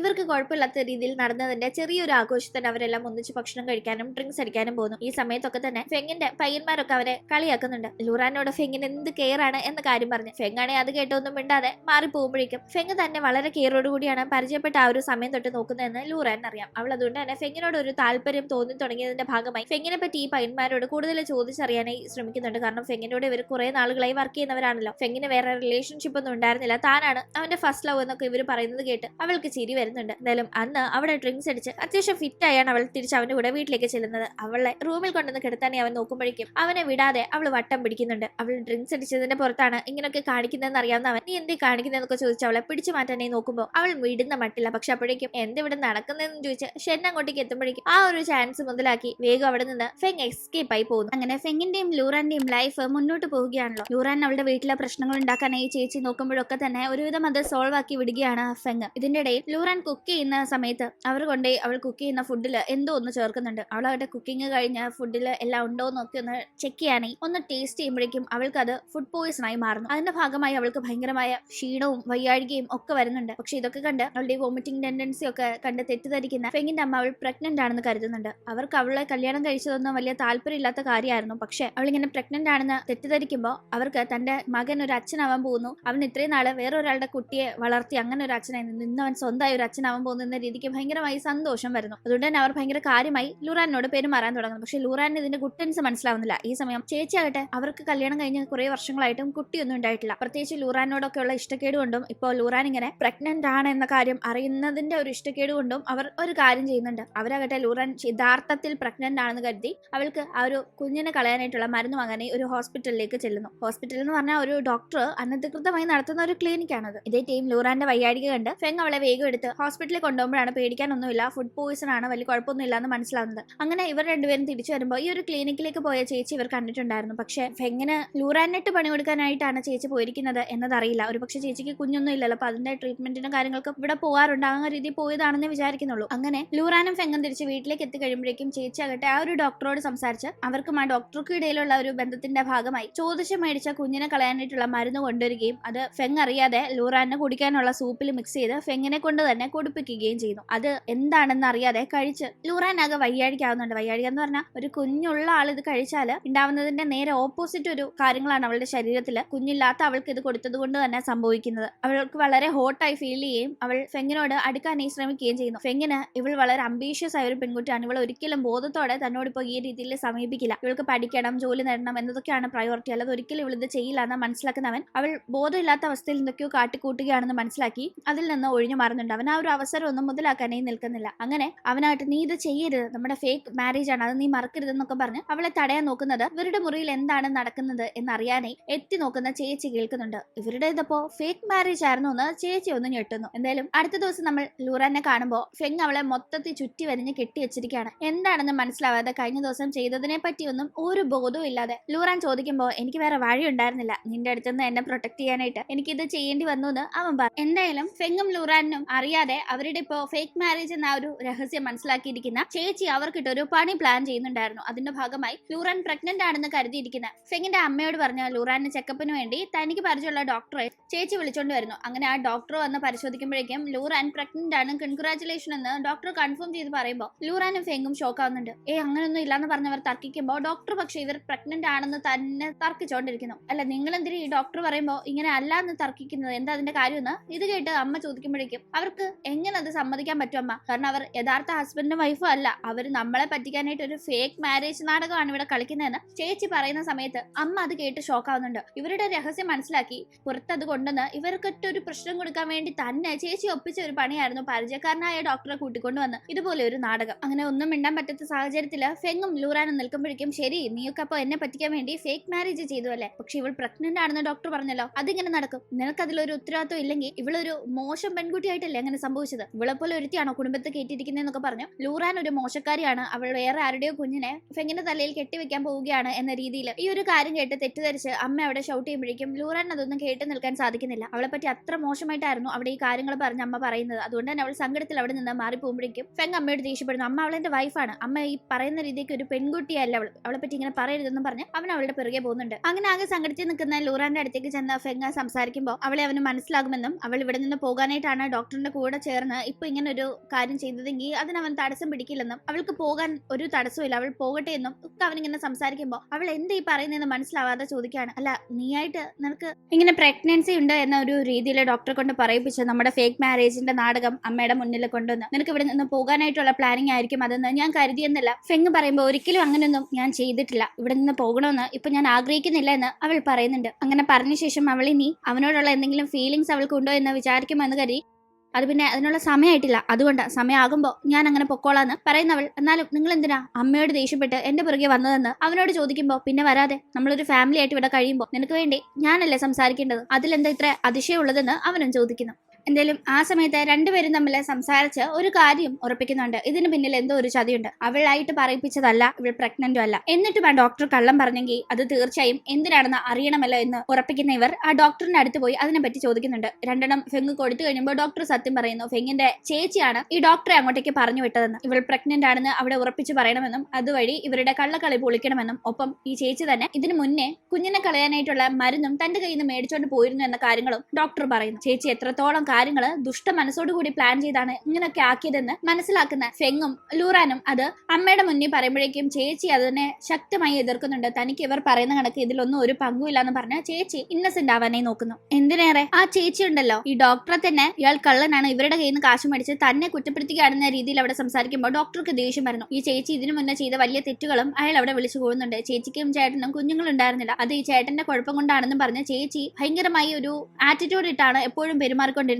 പക്ഷെ ഇപ്പോൾ ഡോക്ടർ പറയുന്നുണ്ട് ആക്ച്വലി ഫെങ്ങിന്റെ ചേട്ടനല്ല കുഴപ്പം, ചേച്ചിക്കാണ് കുഴപ്പം, അതുകൊണ്ടാണ് കുഞ്ഞുങ്ങൾ ഇല്ലാത്തത്. പക്ഷെ തന്നോട് ചേട്ടനാണ് കുഴപ്പമെന്ന് കള്ളം പറയാനേ ഈ ചേച്ചി പറഞ്ഞത് പ്രകാരമാണ് താൻ അങ്ങനെ പറഞ്ഞതെന്ന ഒരു സത്യം ഡോക്ടർ ഇപ്പൊ വെളിപ്പെടുത്തുമ്പോൾ ഫെങ്ങിന്റെ ചേട്ടനും അമ്മയും ഒക്കെ ഷോക്കാവുന്നുണ്ട്. ഇവൾ കള്ളിയല്ലേ, ഇവൾക്കല്ല കുഴപ്പം, എന്നിട്ട് കുഞ്ഞുങ്ങളില്ലാത്തത് എന്റെ മകന്റെ കുഴപ്പം കൊണ്ടാണെന്നും പറഞ്ഞ് ഇവൾ നികളിക്കുമായിരുന്നല്ലോ ഇവിടെ കിടന്നെന്നും പറഞ്ഞു ആ അമ്മയൊക്കെ ചേച്ചിക്കെതിരെ തിരിയുന്നു. ഇത് മാത്രമല്ല ഫെങ്ങിന്റെയും ലൂറാന്റെയും കല്യാണം ഉറപ്പിച്ച ആ ഒരു ദിവസം ഷെന്നി ഇവിടെ നിന്ന് പിള്ളേരെ പിടുത്തക്കാരുടെ പക്കലായിട്ടുണ്ടായിരുന്നല്ലോ. അന്ന് അങ്ങനെ ഒരു സാഹചര്യത്തിലേക്ക് ഷെന്നിനെ കൊണ്ടുവന്ന് എത്തിച്ചതും ഈ ചേച്ചിക്ക് പങ്കുണ്ട്. ചേച്ചിയുടെ അറിവോട് കൂടി ചേച്ചി പറഞ്ഞിട്ടാണ് ഷെന്നിന്റെ ശല്യം ഒഴിവാക്കാനായി ചേച്ചി ചെയ്ത ഒരു കാര്യമായിരുന്നു അതെന്ന് ലൂറാൻ പറയുന്നുണ്ട്. എന്താ സത്യമല്ലേ എന്ന് എല്ലാവരുടെ മുന്നിൽ വെച്ച് ലൂറാൻ ചോദിക്കുമ്പോൾ അതേന്ന് പറഞ്ഞ ചേച്ചി ഭയങ്കര വയലന്റ് ആവുന്നു. ഈ നാശം പിടിച്ചവൾ ഇവിടെ ഉള്ളതുകൊണ്ടാണ് എനിക്ക് കുഞ്ഞുണ്ടാവാത്തത്, ഇവളുടെ ജനനത്തോടു കൂടി ഇവളുടെ അച്ഛനും അമ്മയും മരണപ്പെട്ടു, ഇവൾ അത്രയൊരു നിർഭാഗ്യവതിയാ, ഇവൾ ഇവിടെ നിന്ന് പോയി കഴിഞ്ഞാൽ ഈ കുടുംബത്തിന് ഭാഗ്യം വരും, എനിക്ക് കുഞ്ഞുണ്ടാവും എന്നൊക്കെ ഒരു ജോത്സ്യൻ പറഞ്ഞത് പ്രകാരം ഞാൻ ഇവളെ ഇവിടെ നിന്ന് ശല്യം ഒടിപ്പിക്കാൻ വേണ്ടി നോക്കിയതാ. പക്ഷെ ഇവൾ മടങ്ങി വരികയും ചെയ്തു, ആ ദിവസം തന്നെ നിന്നെ പോലെ ഒരു മാരണം കെട്ടിയെടുക്കുകയും ചെയ്തു. ഇവൾ കാരണല്ലേ നീ ഇവിടെ വന്നത്, നിങ്ങൾ രണ്ടും ഈ കുടുംബത്തിന് ദോഷമാണെന്ന് പറഞ്ഞ ചേച്ചി വയലന്റ് ആവുമ്പോൾ അവളെ കുറെ ഇൻസൾട്ട് ചെയ്ത് ചേച്ചി അവിടെ സംസാരിക്കുന്നുണ്ട്. അതിനൊന്നും മറുപടി പറയാൻ നിൽക്കാതെ അവൾ അവിടെ നിന്ന് മാറിപ്പോകുമ്പോൾ ഫെങ് പുറകെ പോകുന്നുണ്ട്. അപ്പൊ അവൻ കാണുന്നത് ഷെന്നിന്റെ കൂടെ ബബിൾസ് പൊട്ടിച്ച് കളിച്ചോണ്ട് നിൽക്കുന്ന ലൂറ തന്നെയാണ്. അവൻ അടുത്തേക്ക് ചെല്ലുമ്പോഴേക്കും സ്ലിപ്പായി വീഴാൻ പോകുന്ന അവളെ അവൻ ചേർത്ത് പിടിക്കുന്നു. എന്നിട്ട് ചേച്ചി ഇന്ന് എല്ലാവരുടെയും മുന്നിൽ വെച്ച് സത്യങ്ങൾ വിളിച്ചു പറഞ്ഞ് അവളുടെ വായടപ്പിക്കാനായി വളരെ മോശമായ രീതിയിലാണ് അവളോട് പെരുമാറിയത്. അതിന്റെ പേരിൽ അവൻ സോറി പറയുന്നുണ്ട്. നിങ്ങൾ എന്തിനാ സോറി പറയുന്നത്, നിങ്ങളുടെ ഭാഗത്ത് ഇതിൽ ഒരു തെറ്റുമില്ലല്ലോ, ചേച്ചി ചെയ്തതിനൊക്കെ നിങ്ങൾ എന്ത് ചെയ്യാനാണെന്നല്ല അവൾ പറയുമ്പോൾ എന്നാലും നമുക്ക് ഇനി ഇവിടെ നിൽക്കണ്ട, നമുക്ക് ടൗണിലേക്ക് പോവാം, എനിക്കായാലും അവിടെ ജോലി സാധ്യതകൾ കൂടുതലാണ്, നിനക്കായാലും പഠിക്കാനൊക്കെ നമുക്ക് അവിടേക്ക് പോകാന്ന് അവൻ പറയുന്ന ടീം ഷെന്നിനും അതോടുകൂടി നല്ലൊരു ലൈഫ് ഇവർക്ക് സെറ്റ് ചെയ്യാൻ സാധിക്കുമെന്നൊരു വിശ്വാസം അവനുണ്ടായിരുന്നു. അങ്ങനെ അവർ ടൗണിലേക്ക് പോകുന്നു. അവിടെ എത്തുന്ന അവൾ പോകുന്ന വഴി ഒരു യൂണിവേഴ്സിറ്റി കാണുമ്പോൾ അവൾക്ക് വളരെ താല്പര്യത്തോടെ നോക്കുന്നതൊക്കെ അവൻ ശ്രദ്ധിക്കുന്നുണ്ട്. അവൾക്ക് പഠിക്കണമെന്നത് വലിയ ആഗ്രഹമാണെന്ന് അവൻ അറിയാമല്ലോ, അവൾക്ക് വേണ്ടി എന്തെങ്കിലും ചെയ്യണമെന്നും അവൻ മനസ്സിൽ ഉറപ്പിക്കുന്നു. എന്തെങ്കിലും ടൗണിലെത്തിയവർ ഭക്ഷണം കഴിക്കാനായി ഒരു ചെറിയ ഹോട്ടലിൽ കയറുന്നുണ്ട്. അവരുടെ അടുത്തുള്ള മറ്റൊരു റൂമിലെ ടേബിളിൽ തന്നെയാണ് ആ ഡെലിവറി ഏജന്റും ക്വിങ്ങും ഇരിക്കുന്നത്. ക്വിങ്ങും ഡെലിവറി ഏജന്റും പരിചയക്കാരാണ്, അവർ തമ്മിൽ റിലേഷൻഷിപ്പ് ഉണ്ടെന്ന് നമുക്ക് ഇതുവഴി മനസ്സിലാക്കാം. ഡെലിവറി ഏജന്റിന്റെ ഓർമ്മയില്ലേ ഫെങ്ങും ലൂറാനും ഒക്കെ പ്രശ്നമുണ്ടാക്കിയ അതേയാൾ ഈ ക്വിങ് ലൂറാന്റെ ആന്റിയുടെയും മകളുടെയും മകളാണ്. ലൂറാനെ ഒട്ടും ഇഷ്ടമല്ലാത്തവൾ ലൂറാനിട്ട് എപ്പോഴും പണി കൊടുക്കുന്നതിൽ മാത്രമായിരുന്നു ശുഷ്കാന്തി കാണിച്ചിരുന്നത്. അങ്ങനെ അവിടെ വെച്ച് ഇവർ കാണുമ്പോൾ ഇവർക്കിടയിൽ ഒരു തർക്കം നടക്കുന്നുണ്ട്. ഓൾറെഡി ക്വിങ്ങിന് ഇവരോടുള്ള ഇഷ്ടക്കേടും പ്രശ്നങ്ങളും, മറുവശത്ത് ആ ഡെലിവറി ഏജന്റിന് തനിക്ക് കിട്ടേണ്ട ഓർഡേഴ്സ് ഒക്കെ ഇപ്പൊ കുറഞ്ഞ തുകയ്ക്ക് ഫെങ് ചെയ്തു കൊടുക്കുന്നു എന്നതിന്റെ ഒരു പ്രശ്നങ്ങളും ഉണ്ടല്ലോ. അങ്ങനെ അവിടെ ഒരു സംസാരം നടക്കുമ്പോൾ ഇവരെ അടപ്പിക്കുന്ന രീതിയിൽ തന്നെ ഫെങ്ങും ലൂറാനും മറുപടി കൊടുത്ത് അവിടെ നിന്ന് പോകുമ്പോൾ ക്വിങ് ആകട്ടെ ഇവരിങ്ങനെ വെറുതെ വിട്ടാൽ പാടില്ല, ഇവർക്ക് ഒരു നല്ല പണി കൊടുക്കണമെന്ന് തീരുമാനിക്കുന്നു. അങ്ങനെ അതിനായി അവൾ അയാളുമായി ചേർന്ന് ചില കാര്യങ്ങൾ പ്ലാൻ ചെയ്യുന്നുണ്ട്. ആക്ച്വലി ഇവർ തമ്മിൽ റിലേഷൻഷിപ്പിലാണ്, അവൾ പ്രഗ്നന്റുമാണ്. പക്ഷെ ഇവരുടെ കല്യാണത്തിന് ഇവളൊരു പാവപ്പെട്ട വീട്ടിലെ പെൺകുട്ടി പെൺകുട്ടിയാണെന്ന് പറഞ്ഞ് തന്റെ അച്ഛൻ സമ്മതിക്കില്ലെന്ന് പറഞ്ഞ് അവനത് നീട്ടിക്കൊണ്ടുപോവാണ്. അപ്പൊ എങ്ങനെയും ഇവളവനെ സഹായിക്കുന്ന രീതിയിൽ എന്തെങ്കിലുമൊക്കെ ചെയ്തു കഴിഞ്ഞാൽ ഇവൻ എങ്ങനെങ്കിലും കല്യാണത്തിന് സമ്മതിക്കുമെന്ന വിശ്വാസത്തിലാണ് അവളിപ്പോ ഈ കാര്യങ്ങൾ ഇത്ര ശുഷ്കാന്തിയിൽ ചെയ്യുന്നതും. അങ്ങനെ അവളുടെ പ്ലാനിംഗ് പ്രകാരം ഫെങ് വീട്ടിലില്ലാത്ത സമയം ലൂറാനെയും ഷെന്നിനെയും കടത്തിക്കൊണ്ടുപോകുന്നു. ലൂറാനെ മാത്രമാണ് അവിടെ നിന്ന് കംപ്ലീറ്റ് ആയി കൊണ്ടുപോകുന്നത്. ഷെന്നിനെ കെട്ടിയിട്ട് അവിടെ ഒരു സ്ഥലത്ത് ബന്ധിയാക്കി ഇരുത്തിക്കാണ്. വാ കെട്ടിയിട്ടില്ല. ഷെൻ കരഞ്ഞ് ബഹളം വെച്ച് അത് ഫെങ് അറിഞ്ഞ് വരണം എന്ന ഒരു രീതിക്ക് അങ്ങനെ അവർ ഇരുത്തിയിരിക്കുകയാണ്. തുടർന്ന് ഷെന്നിന്റെ ബഹളം കേട്ട് അങ്ങോട്ടേക്ക് എത്തുന്ന ഫെങ് അവളെ കണ്ടെത്തുകയും അവളുടെ കയ്യിൽ ഒരു കുറിപ്പുണ്ടായിരുന്നു. നോക്കുമ്പോൾ ഇവളെ വേണമെങ്കിൽ വരണമെന്ന് എഴുതിയിരിക്കുകയാണ്. ആരാണ് ഇതിന് പിന്നിലെന്ന് പെട്ടെന്ന് ഫെങ്ങിന് മനസ്സിലാവുന്നില്ല. എന്തായാലും എന്തോ ഒരു പദ്ധതി ഉണ്ടെന്ന് അവന് മനസ്സിലാവുന്നു. ഇതേ ടീം ലൂറാനെ കടത്തിക്കൊണ്ട് വന്നിരിക്കുന്നവരോട് ആ ഡെലിവറി ഏജന്റ് ദേഷ്യപ്പെടാണ്. എടാ കൊച്ചിനെ കടത്തിക്കൊണ്ട് വരാൻ പറഞ്ഞാൽ നീ അതിന്റെ തള്ളെ കടത്തിക്കൊണ്ട് വരുമോ, നീക്ക് എവിടുന്ന് വന്നിരിക്കുന്നു മണ്ടന്മാരെന്ന് പറഞ്ഞ് ഭയങ്കരമായി അവൻ ദേഷ്യപ്പെടുന്നു. എന്താ ബോസ് കുഴപ്പം? ഒരാൾ അയാളുടെ ഭാര്യയും മറ്റത് അയാളുടെ മകളും അല്ലേ, രണ്ടുപേരും അയാൾക്ക് ഇമ്പോർട്ടന്റ് ആയിരിക്കില്ല. അതുകൊണ്ട് ഭാര്യ കൊണ്ടുവന്നാൽ എന്താ കുഴപ്പം? ഭാര്യയ്ക്ക് വേണ്ടിയും അയാൾ ഇങ്ങോട്ടേക്ക് ബോസ് വിചാരിക്കുന്ന രീതിയിൽ തന്നെ വരും, ബോസ് പറയുന്ന കാര്യങ്ങൾക്ക് സമ്മതിക്കും എന്നൊക്കെ ഒരു സ്റ്റാഫ് പറയുമ്പോൾ അതിനൊന്നും ഒരു ചാൻസ് ഇല്ല, അവൻ ആ കൊച്ചു തന്നെ വലുത്, ഇവൾക്ക് വേണ്ടിയൊന്നും അവൻ വരുമെന്ന് എനിക്ക് തോന്നുന്നില്ല, ഇവള് ശല്യം ഒഴിഞ്ഞു കിട്ടിയെന്നേ അവൻ വിചാരിക്കുന്നുണ്ടാവുള്ളൂ എന്ന് അവൻ പറയുമ്പോഴേക്കും അവരത് പറഞ്ഞുകൊണ്ടിരിക്കുമ്പോഴേക്കും അങ്ങോട്ടേക്ക് ഫെങ് വരുന്നുണ്ട്. ലൂറാനെ ഒന്നും ചെയ്യരുതെന്ന് ഫെങ് പറയുമ്പോൾ അവനോട് ഒരു എഗ്രിമെന്റിൽ സൈൻ ചെയ്ത് കൊടുക്കാൻ ആവശ്യപ്പെടുമ്പോൾ ഇതൊരു ചതിയാണ്, ഇത് സൈൻ ചെയ്ത് കൊടുത്താൽ തനിക്ക് തന്റെ ജോലിയിൽ തന്നെ വലിയ നഷ്ടങ്ങൾ സംഭവിക്കുമെന്ന് അറിയാമെങ്കിലും ലൂറാൻ ഒരു ആപത്ത് സംഭവിക്കാതിരിക്കാനായി അവൻ അത് തന്നെ ചെയ്യുന്നു. അത് കിട്ടിയപാടെ ഡെലിവറി ഏജന്റ് ഒക്കെ അവിടെ നിന്ന് സ്ഥലം വിട്ട് പോകുന്നുണ്ടെങ്കിലും ക്വിങ്ങായിട്ട് ലൂറാനെ ആ ഒരു സമയത്ത് ഉപദ്രവിക്കാനായി നോക്കുന്നു. ഫെങ് തടഞ്ഞതുകൊണ്ട് മാത്രം ലൂറാൻ അടിയേൽക്കുന്നില്ല, പക്ഷെ ഫെങ്ങിന് നന്നായി അടിയേൽക്കുന്നുണ്ട്. അവളും അവിടെ നിന്ന് പോകുമ്പോഴേക്കും എന്തിനാ എനിക്ക് വേണ്ടി ഇതൊക്കെ ചെയ്യുന്നതെന്ന് തനിക്ക് വേണ്ടി അടി കൊള്ളുകയും തനിക്ക് വേണ്ടി ആ മുദ്രപത്രത്തിൽ സൈൻ ചെയ്യുകയും ചെയ്ത ഫെങ്ങിനോട് ലൂറാൻ വളരെ സങ്കടത്തിൽ ചോദിക്കുമ്പോൾ അതിനെന്താ, നമ്മളൊരു ഫാമിലി അല്ലേ, നിനക്കൊരു ആപത്ത് വന്നാൽ ഞാനല്ലേ ഉള്ളൂ എന്ന് അവൻ അവളോട് പറയുന്നുണ്ടായിരുന്നു. അവൾക്ക് ഭയങ്കര സങ്കടമാവുന്നു. കാരണം ഇന്ന് വരെ ആരും അവളെ ലൈഫിൽ വളരെ ഇമ്പോർട്ടന്റ് ആയി കണ്ട് ഇതുപോലെ ഒന്നും അവൾക്ക് ചെയ്തു കൊടുത്തിട്ടില്ല. അതും അവന്റെ ലൈഫിൽ ഏറ്റവും വലിയ കാര്യം, അവൻ ആഗ്രഹിച്ച് ചെയ്യുന്ന കാര്യമൊക്കെ അവൾക്ക് വേണ്ടി നഷ്ടപ്പെടുത്താൻ പോലും തയ്യാറായ അവനെ കണ്ട് അവൾ വളരെ ഇമോഷണൽ ആവുന്നെടുത്ത് അങ്ങനെ ലൂറാനെ രക്ഷപ്പെടുത്താനായി തന്റെ കയ്യിലുള്ള കാര്യങ്ങളൊക്കെ തന്നെ ആ ഡെലിവറി ഏജന്റിനെ എഴുതി കൊടുക്കേണ്ട ഒരു അവസ്ഥയിലേക്ക് ഫാങ് എത്തിയിട്ടുണ്ടായിരുന്നു. അവൻ അത് വളരെ സന്തോഷത്തിൽ തന്നെയാണ് ചെയ്തത്. സന്തോഷം എന്ന് പറഞ്ഞാൽ അവൾക്ക് വേണ്ടി, അവളെ രക്ഷപ്പെടുത്താൻ വേണ്ടി അങ്ങനെ ചെയ്തതുകൊണ്ട് തന്നെ അതിന്റെ കാര്യത്തിൽ അവന് റിഗ്രറ്റ് ഒന്നും തന്നെ ഇല്ല. അവളെ അവിടെ നിന്ന് കൂട്ടിക്കൊണ്ട് അവൻ പോകുന്ന ടീം അവളാകട്ടെ അവൾക്ക് വേണ്ടി അവൻ ഇത് ചെയ്യണ്ടായിരുന്നു എന്ന് പറഞ്ഞ് സങ്കടപ്പെടുമ്പോൾ അവൾക്ക് വേണ്ടി ഇത് ചെയ്തതുകൊണ്ട് അവനൊരു റിഗ്രറ്റും ഇല്ലാന്നായിരുന്നു അവൻ മറുപടി പറയുന്നത്. അങ്ങനെ എന്തായാലും ഇപ്പൊ കാര്യങ്ങളൊക്കെ കുറച്ച് ബുദ്ധിമുട്ടിലൂടെ കടന്നു പോകുന്നുണ്ടെങ്കിലും എല്ലാം ഒന്നിച്ചു നിന്ന് പഴയപടി ആക്കിയെടുക്കാനായി അവർ തീരുമാനിക്കുന്നു. അതിന്റെ ഭാഗമായി ടൗണിലേക്ക് സ്ഥിരമായി താമസിക്കാനായിട്ടുള്ള കാര്യങ്ങൾ സെറ്റ് ചെയ്യാണ്. അതിനായി തന്നെ ഗ്രാമത്തിലുണ്ടായിരുന്ന അമ്മയെ ഇപ്പൊ കൂട്ടിക്കൊണ്ടുവരാനായി ഫാങ് പോകുന്നുണ്ട്. ചേട്ടനെ വിളിക്കുമ്പോൾ ചേട്ടൻ വരുന്നില്ല, ഞാൻ ഇനി നിന്നെ ഡിപ്പെൻഡ് ചെയ്ത് ജീവിക്കുന്നത് ശരിയല്ല, ഞാൻ സ്വന്തമായിട്ട് എന്തെങ്കിലും ചെയ്യാം, ഞാൻ ഇവിടെ തന്നെ നിൽക്കാന്ന് പറഞ്ഞ ചേട്ടൻ അങ്ങനെ ഗ്രാമത്തിൽ തന്നെ നിൽക്കാനേ ഒരുങ്ങുമ്പോൾ ഫാങ് ആകട്ടെ ചേട്ടൻ അവിടെ ചെറിയ രീതിക്ക് ബിസിനസ് ചെയ്യാനായി അവനെ കൊണ്ട് പറ്റുന്ന പോലെ ചെറിയൊരു സഹായം ചെയ്ത് കൊടുത്തിട്ടാണ് പോകുന്നത്. അല്ല ചേട്ടൻ അവിടെ ഒറ്റയ്ക്ക് നിന്ന് എന്താന്ന് വെച്ചാൽ കാണിക്കട്ടെ എന്ന ഒരു ആറ്റിറ്റ്യൂഡിൽ മാറി പോകുന്നില്ല. അങ്ങനെ സിറ്റിയിൽ വന്ന ശേഷം അവർക്ക് ഓർഡേഴ്സിന് വേണ്ടി അവൻ ഓരോ ഫാക്ടറിയിലൊക്കെ പോയി സംസാരിച്ച് നോക്കുന്നുണ്ട്. അങ്ങനെ ഒരു ഫാക്ടറിയിൽ ഒരു മാനേജറിനെ പരിചയപ്പെടുന്നു. തുടർന്ന് ആ മാനേജറിനോട് ഓർഡർ ഡെലിവറി ചെയ്യുന്നതിനെ പറ്റിയൊക്കെ സംസാരിച്ച് വരുന്ന സമയത്താണ് ലൂറാനെ കാണുന്നത്. ഈ ലൂറാനെ കണ്ടപാടെ ആ മാനേജർ ഭയങ്കര പരിചയത്തിൽ അവളുടെ അടുത്ത് ചെന്ന് സംസാരിക്കുന്നുണ്ട്. ലൂറാനോട് നീ എനിക്ക് അയച്ച ആ ഒരു ലെറ്റർ എനിക്ക് ലേറ്റ് ആയിട്ടാണ് കിട്ടിയത്, നിനക്ക് അവർ ഫോഴ്സ് മാരേജ് ചെയ്തു അല്ലേ, എത്രയും പെട്ടെന്ന് അതിൽ നിന്നൊക്കെ നിന്നെ ഞാൻ രക്ഷപ്പെടുത്താന്നൊക്കെ ആ സീനിയർ പറയുമ്പോഴേക്കും ഒരു കുഴപ്പമില്ല, ഞാനിപ്പോ ഹാപ്പിയായി കല്യാണം കഴിച്ച് ജീവിക്കുകയാണ്, ഇതാണ് എന്റെ ഹസ്ബൻഡ് എന്നും പറഞ്ഞ ഫാങ്ങിനെ ലൂറാൻ ആ സീനിയർക്ക് പരിചയപ്പെടുത്തുമ്പോഴാണ് ആളിത് അറിയുന്നത് തന്നെ. ഓക്കെ അപ്പം ഞങ്ങൾ പരിചയപ്പെട്ടു, കമ്പനിയുടെ ഓർഡേഴ്സ് ഒക്കെ ഫാങ്ങിന് കൊടുക്കുന്നതിനെ പറ്റി സംസാരിക്കായിരുന്നു, എന്തായാലും എന്തെങ്കിലും ആവശ്യമുണ്ടെങ്കിൽ വിളിക്കുന്നു പറഞ്ഞ പെട്ടെന്ന് ആ സീനിയർ അവളുടെ കാർഡ് ലൂറാന്റെ കൈ കൊടുത്ത് അവിടെ നിന്ന് പോകുമ്പോൾ ഫാങ്ങിന് സത്യത്തിൽ അവളുടെ മാരേജിൽ നിന്ന് അവളെ രക്ഷപ്പെടുത്താന്നൊക്കെ അയാൾ പറഞ്ഞതൊന്നും തീരെ ഇഷ്ടപ്പെട്ടിട്ടുണ്ടായിരുന്നില്ല. അവനാകട്ടെ ഇത് ആരെങ്ങനെ പരിചയം എന്നൊക്കെ ചോദിക്കുമ്പോൾ ഞങ്ങൾ പണ്ട് സ്കൂളിൽ ഒന്നിച്ച് പഠിച്ചതായിരുന്നു, എന്നെ പിന്നെ പഠിക്കാനൊന്നും വിടാതെ അങ്ങനെ ഈ ഒരു ബലമായി കല്യാണം കഴിപ്പിക്കാൻ നോക്കിയപ്പോൾ ഞാൻ പുള്ളിയോട് ഹെൽപ്പ് ചോദിച്ചിരുന്നു, അങ്ങനെ അയച്ച കത്തിന്റെ കാര്യം ഇതെന്നല്ല അവൾ പറയുമ്പോൾ ഫാങ്ങും ചിരിക്കുകയാണ്. എന്തായാലും അങ്ങനെ ഇവരുടെ ലൈഫ് ഇവിടെ മുന്നോട്ട് പോകുന്ന ഇതേ ടൈം സിറ്റിയിൽ ഇപ്പൊ താമസിക്കുന്ന ഇവരുടെ വീടിന്റെ അവിടേക്ക് ചേച്ചി വരുന്നുണ്ട്. ചേച്ചി അവിടെ കണ്ടപാടെ അമ്മയ്ക്ക് ദേഷ്യം വരുന്നു, നീ എന്തിനാ ഇപ്പൊ ഇങ്ങോട്ട് വന്നത്, അവനൊന്നും ഇവിടെ ഇല്ല, അവൻ ഗ്രാമത്തിൽ തന്നെയാ, എന്തായാലും നീ ഇനി അവനെ പോയി തൊന്തരവ് ചെയ്യണ്ട, നിന്നെ കളഞ്ഞിട്ട് അവന് വേറെ പെണ്ണ് അന്വേഷിക്കാൻ പോവാ ഞാനെന്നെല്ലാം അമ്മ പറയുമ്പോൾ ചേച്ചി അവിടെ കിടന്ന് വല്ലാതെ ബഹളം വെക്കുന്നുണ്ടായിരുന്നു. അങ്ങനെ ആകെ ടെൻഷനായി അമ്മയ്ക്ക് വയ്യാടിക വരുന്നു. തുടർന്ന് അമ്മയെ ഫാങ് ഹോസ്പിറ്റലിൽ കൊണ്ടുപോകുമ്പോഴാണ് അങ്ങോട്ടേക്ക് പുറത്തൊരു ആവശ്യത്തിന് പോയിട്ടുണ്ടായിരുന്ന ലൂറാൻ അവർക്ക് ഇങ്ങനെ വയ്യാന്ന കാര്യം അറിഞ്ഞ് അങ്ങോട്ടേക്ക് വരുന്നത്. ലൂറാൻ ആകട്ടെ വെപ്രാളത്തിൽ ഹോസ്പിറ്റലിലേക്ക് അങ്ങനെ ഫാങ്ങിന്റെ അമ്മയെ കാണാനായി എത്തുമ്പോഴേക്കും ആ അമ്മയ്ക്ക് ഒരു കുഴപ്പമില്ല, അവർ അവിടെ ഇരുന്ന് ലൂറാന്റെ കുറ്റമൊക്കെ പറഞ്ഞുകൊണ്ടിരിക്കുകയാണ്. എന്റെ മകന് കല്യാണം ഉറപ്പിച്ച പെണ്ണ് കല്യാണ ദിവസം ഒളിച്ചോടിപ്പോയി, എന്നിട്ട് അവൾ കറങ്ങി തിരിഞ്ഞ് അവന്റെ വീട്ടിൽ തന്നെ വന്നെന്നും ഇപ്പൊ അവർ ഒന്നിച്ച് ഒരു ഫാമിലി കഴിയാണെന്നും, പക്ഷെ അവൾക്ക് ഒരു ഉത്തരവാദിത്വം ഇല്ല, അവൾ ഇന്ന് എന്റെ കൂടെ വീട്ടിലുണ്ടായിരുന്നെങ്കിൽ എന്റെ മൂത്ത മരുമകൾ വന്ന് പ്രശ്നം ഉണ്ടാക്കിയപ്പോ ഇങ്ങനെ സംഭവിക്കില്ലായിരുന്നു എന്നൊക്കെ പറഞ്ഞ് അവർ ഇങ്ങനെ പറയുമ്പോൾ ലൂറാൻ അത് കേൾക്കുന്നുണ്ട്. ഇവർക്ക് ഒരു കുഴപ്പമില്ലാന്ന് മനസ്സിലാക്കുന്ന അവൾ വാ നമുക്ക് പോകാന്ന് പറഞ്ഞ് അവിടെ നിന്ന് കൂട്ടിക്കൊണ്ടു പോകുന്നു. അവർ താമസ സ്ഥലത്ത് എത്തുമ്പോഴേക്കും അവിടെ ഓൾറെഡി ആ ഒരു മാനേജർ നിൽപ്പുണ്ട്, ലൂറാന്റെ സീനിയർ ആയ അതേ മാനേജർ തന്നെ. ആരെയ്തെന്ന് ഫാങ്ങിന്റെ അമ്മ ചോദിക്കുമ്പോ ഇത് മാനേജറാണ്, ഫാങ്ങിന്റെ കൂടെ ഇപ്പൊ വർക്ക് ചെയ്യുന്നതാണെന്നില്ല ലൂറാൻ പറയുമ്പോ എന്താ പോനേന്ന് ഫാങ്ങിന്റെ അമ്മ ചോദിക്കുമ്പോ എനിക്കിത് ലൂറാനോടൊന്ന് സംസാരിക്കണമെന്ന് അയാൾ പറയുന്നുണ്ട്. സംസാരിക്കുന്നുണ്ട്, ശരി നിങ്ങൾ സംസാരിക്കുന്ന പറഞ്ഞ് മാറി പോകുന്നുണ്ടെങ്കിലും അവർ ഒളിഞ്ഞു നിന്ന് എന്താണ് ഇവിടെ നടക്കുന്ന സംഭാഷണം എന്ന് കേൾക്കാനായി തന്നെ നിൽക്കാണ്. അയാളകട്ടെ ലൂറാനോട് സംസാരിക്കാനായി വരുമ്പോ ഞാൻ എന്ത് സംസാരിക്കാനാ, എന്തെങ്കിലും ഉണ്ടെങ്കിൽ ഫാങ്ങിനോട് പറഞ്ഞാൽ പോരെയെന്ന് ജോലി സംബന്ധമായ കാര്യങ്ങളാകുമെന്ന് കരുതി ലൂറാൻ ചോദിക്കുമ്പോഴേക്കും അതല്ല എനിക്ക് നിന്നോട് തന്നെ സംസാരിക്കാനുള്ളതെന്ന് പറഞ്ഞ് അവളോട് അയാൾക്ക് വലിയ താല്പര്യമുണ്ടെന്നും അവൾ ഈ കല്യാണത്തിന്റെ കാര്യമൊക്കെ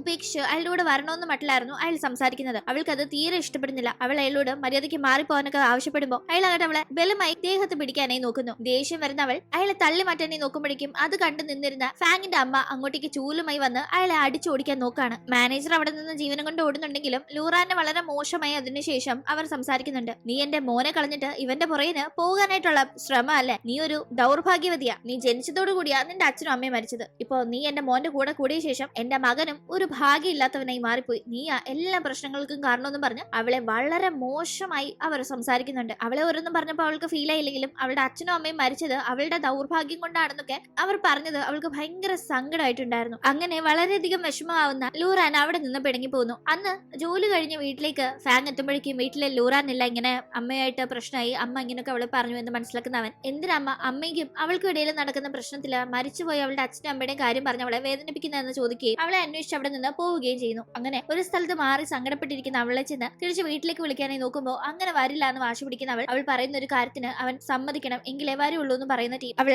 ആവശ്യമില്ലാത്തതൊന്നും ആവശ്യപ്പെടില്ല എന്നറിയാവുന്ന അവൻ എന്താണെങ്കിലും ചെയ്യാമെന്ന് അവൾക്ക് ഉറപ്പ് നൽകുന്നു. എത്രയും പെട്ടെന്ന് അവൾക്ക് പഠിക്കാൻ വേണ്ട കാര്യങ്ങൾ അവൻ ചെയ്തു കൊടുക്കണമെന്നതായിരുന്നു അവൾ ആവശ്യപ്പെടുന്നത്. അല്ലെങ്കിൽ തന്നെ അവളെ പഠിപ്പിക്കാനായിട്ടുള്ള കാര്യങ്ങൾ സെറ്റ് ചെയ്യാനേ ഇരുന്ന അവൻ ഇത് കേൾക്കുമ്പോൾ തീർച്ചയായും ഇത് ഞാൻ എത്രയും പെട്ടെന്ന് ചെയ്യുമെന്ന് തന്നെ അവൾക്ക് ഉറപ്പ് നൽകുന്നുണ്ട്. അങ്ങനെ അവൾ തിരിച്ച് അവന്റെ വീട്ടിലേക്ക് പോകുന്നു. അടുത്ത ദിവസം ജോലി സംബന്ധമായ കാര്യങ്ങൾക്ക് വേണ്ടി ആ മാനേജറിനെ കാണാനായി ഫാങ് പോകുമ്പോൾ ഫാങ്ങിനോട് ലൂറാനെ പറ്റി പ്രത്യേകമായി ആ മാനേജർ സംസാരിക്കുന്നുണ്ട്. ലൂറാൻ വളരെ ടാലന്റഡ് ആയ അംബീഷ്യസ് ആയ ഒരു പെൺകുട്ടിയാണ്. പക്ഷെ ഫാങ്ങിനെ പോലെയുള്ള ഒരാളുടെ കൂടെയുള്ള അവളുടെ ജീവിതം അവളെ ഗ്രോ ചെയ്യാനായി ഒരിക്കലും അനുവദിക്കില്ല. അതുകൊണ്ട് ലൂറാൻ ഇങ്ങനെ പിടിച്ചു വെച്ച് അവളുടെ ലൈഫ് ഫാങ് സ്പോയിൽ ചെയ്യരുത് എന്നതായിരുന്നു അയാൾ ആവശ്യപ്പെടുന്നത്. അവളെ ഞാൻ പഠിപ്പിക്കാനൊക്കെ തയ്യാറാണെന്നല്ല ഫാങ് പറയുമ്പോൾ ഫാങ്ങിനെ കൊണ്ട് അതൊന്നും പോസിബിൾ ആയിട്ടുള്ള കാര്യമല്ല. ലൂറാൻ നന്നായിട്ട് ഇരിക്കണമെന്ന് ഫാങ്ങിന് ആത്മാർത്ഥമായ ആഗ്രഹമുണ്ടെങ്കിൽ ലൂറാനെ ഫാങ് എത്രയും പെട്ടെന്ന് ഡൈവോഴ്സ് ചെയ്യണമെന്നാണ് അയാൾ ആവശ്യപ്പെടുന്നത്. അത് നടക്കില്ല. ലൂറാന് എന്താ തോന്നുന്നത് വെച്ചാൽ ആ രീതിക്ക് ഞങ്ങളുടെ റിലേഷൻഷിപ്പ് പോകും, അത് വേറൊരാൾ പറയുന്ന കേട്ട് അങ്ങനെ കളയാനുള്ളതല്ല എന്ന് ഫാങ് പറയുമ്പോൾ എങ്കില് ലൂറാനെ നീ ഡിവോഴ്സ് ചെയ്താൽ മാത്രമേ എന്റെ കമ്പനിയുടെ വർക്ക്സ് നിനക്ക് തരുള്ളൂ എന്ന് ഞാൻ പറഞ്ഞാൽ നീ എന്ത് ചെയ്യുന്ന മാനേജർ ചോദിക്കുമ്പോൾ അങ്ങനെയാണെങ്കിൽ എനിക്കിത് വേണ്ടെന്ന് പറഞ്ഞ് അവിടെ നിന്ന് ഫാങ് ഇറങ്ങിപ്പോകുന്നു.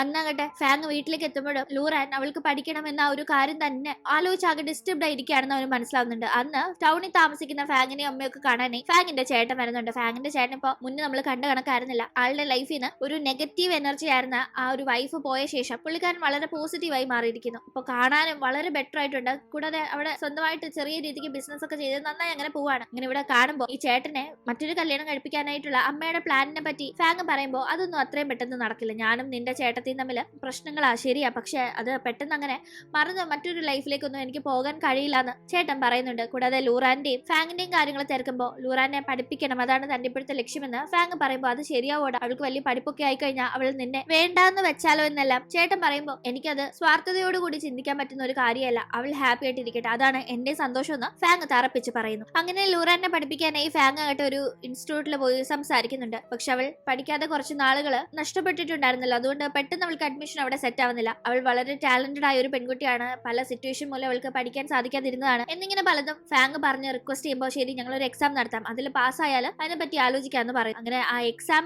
പാസ്സായാൽ മാത്രമേ തനിക്ക് ഇവിടെ പഠിക്കാൻ സാധിക്കൂ എന്ന കാര്യം ലൂറാൻ അറിയുന്നുണ്ട്. പക്ഷെ അവൾക്ക് ഈസി ആയിട്ട് ആ ഒരു എക്സാം അപ്രോച്ച് ചെയ്യാൻ സാധിക്കില്ല. അതിന് കുറച്ച് ഹോംവർക്ക് ചെയ്യണമല്ലോ, വീട്ടിൽ നിന്ന് പഠിക്കുകയൊക്കെ വേണം. പക്ഷെ അങ്ങനെ പഠിക്കാനായിട്ട് ഒരു സിറ്റുവേഷൻ ഫാങ്ങിന്റെ വീട്ടിലെ ലൂറാന് കിട്ടുന്നില്ല. അവളെ കൊണ്ട് നല്ലവണ്ണം ഫാങ്ങിന്റെ അമ്മ പണിയെടുപ്പിക്കുന്നുണ്ട്. അതുകൊണ്ടാണ് വീട്ടിൽ ഇരുന്ന് പഠിക്കാൻ അവൾക്ക് ഒരു സാഹചര്യം ഇല്ല എന്ന് മനസ്സിലാക്കുന്ന ഫാങ് ലൂറാനെ ഇവിടെ നിന്ന് മാറ്റാനായി തീരുമാനിക്കുന്നു. അവൾക്ക് അതിനടുത്ത് തന്നെ മറ്റൊരു താമസ സ്ഥലം അവൻ നോക്കുന്നുണ്ട്. അത് ആദ്യം അവൾക്ക് ഭയങ്കര ദേഷ്യമാവുന്നുണ്ട്. താൻ അവനൊരു ശല്യം ആയതുകൊണ്ടായിരിക്കാം അവൻ ഇങ്ങനെയൊക്കെ തന്നെ ഒഴിവാക്കുന്നതെന്നൊക്കെ ചിന്തിക്കുന്നുണ്ട്. അവളാകട്ടെ ഇവിടെ നിന്ന് പോകാനായി നമ്മുടേത് ഫേക്ക് മാരേജ് അല്ലേ, പിന്നെ നീ എന്താ എന്റെ കൂടെ ഇവിടെ നിൽക്കണമെന്ന് തന്നെ വാശി പിടിക്കുന്നതെന്നൊക്കെ അവളോട് കുറച്ച് റൂഡായി സംസാരിച്ചിരുന്നു. കാരണം ഇവിടെ നിന്ന് പഠിക്കാൻ ഒരു സാഹചര്യം അവൾക്ക് കിട്ടില്ല, ഇവിടെ നിന്ന് അവൾ മാറണം എന്ന ഒരു ഉദ്ദേശത്തിൽ. അവളാകട്ടെ ഇവന്റെ ഈ ഒരു പെരുമാറ്റം നേരെ നെഗറ്റീവായ രീതിയിലാണ് എടുക്കുന്നത്. തന്നെ ഇവിടെ നിന്ന് ഒഴിവാക്കാനായി അവൻ ചെയ്യുകയാണെന്ന രീതിയിൽ. അതുകൊണ്ട് തന്നെ അവനോട് ദേഷ്യത്തിൽ അവൻ ആ കല്യാണത്തിന്റെ കാശ് അവൾക്ക് സൂക്ഷിച്ചു വെച്ചോളാനായി പറഞ്ഞ് കൈ കൊടുത്തിട്ടുണ്ടായിരുന്നല്ലോ, അതൊക്കെ ഇപ്പൊ തിരിച്ചു കൊടുക്കുന്നു. കൂടാതെ അവൾ ആകെ കലിപ്പിലാണെന്ന് മനസ്സിലാക്കുന്നവൻ ഞാൻ ഈ ചെയ്യുന്നത് നിന്റെ നല്ലതിനു വേണ്ടിയാണെന്നൊക്കെ പറഞ്ഞ് അവളെ കൺവിൻസ് ചെയ്യാനായി നോക്കുന്നുണ്ടെങ്കിലും അവൾ പിണങ്ങി പോകുന്നു. ഇതേ ടീം ആ ഡെലിവറി ഏജന്റിന്റെ വീട്ടിലേക്ക് അവളെ കല്യാണം കഴിച്ച് ക്വിങ് എത്തിയിട്ടുണ്ട്. അവൾ പ്രഗ്നന്റ് ആയിരുന്നത് കൊണ്ട് തന്നെ പെട്ടെന്ന് നടത്തിയ ഒരു തട്ടിക്കൂട്ട് കല്യാണമായിരുന്നു. അയാൾക്ക് ഒഴിഞ്ഞു മാറാനും സാധിച്ചില്ല. പക്ഷെ അവിടെ അവൾക്ക് ഒരു നിലയും വിലയില്ല. അയാളുടെ അമ്മയൊന്നും അവളെ തീരെ മൈൻഡ് പോലും ചെയ്യുന്നില്ല.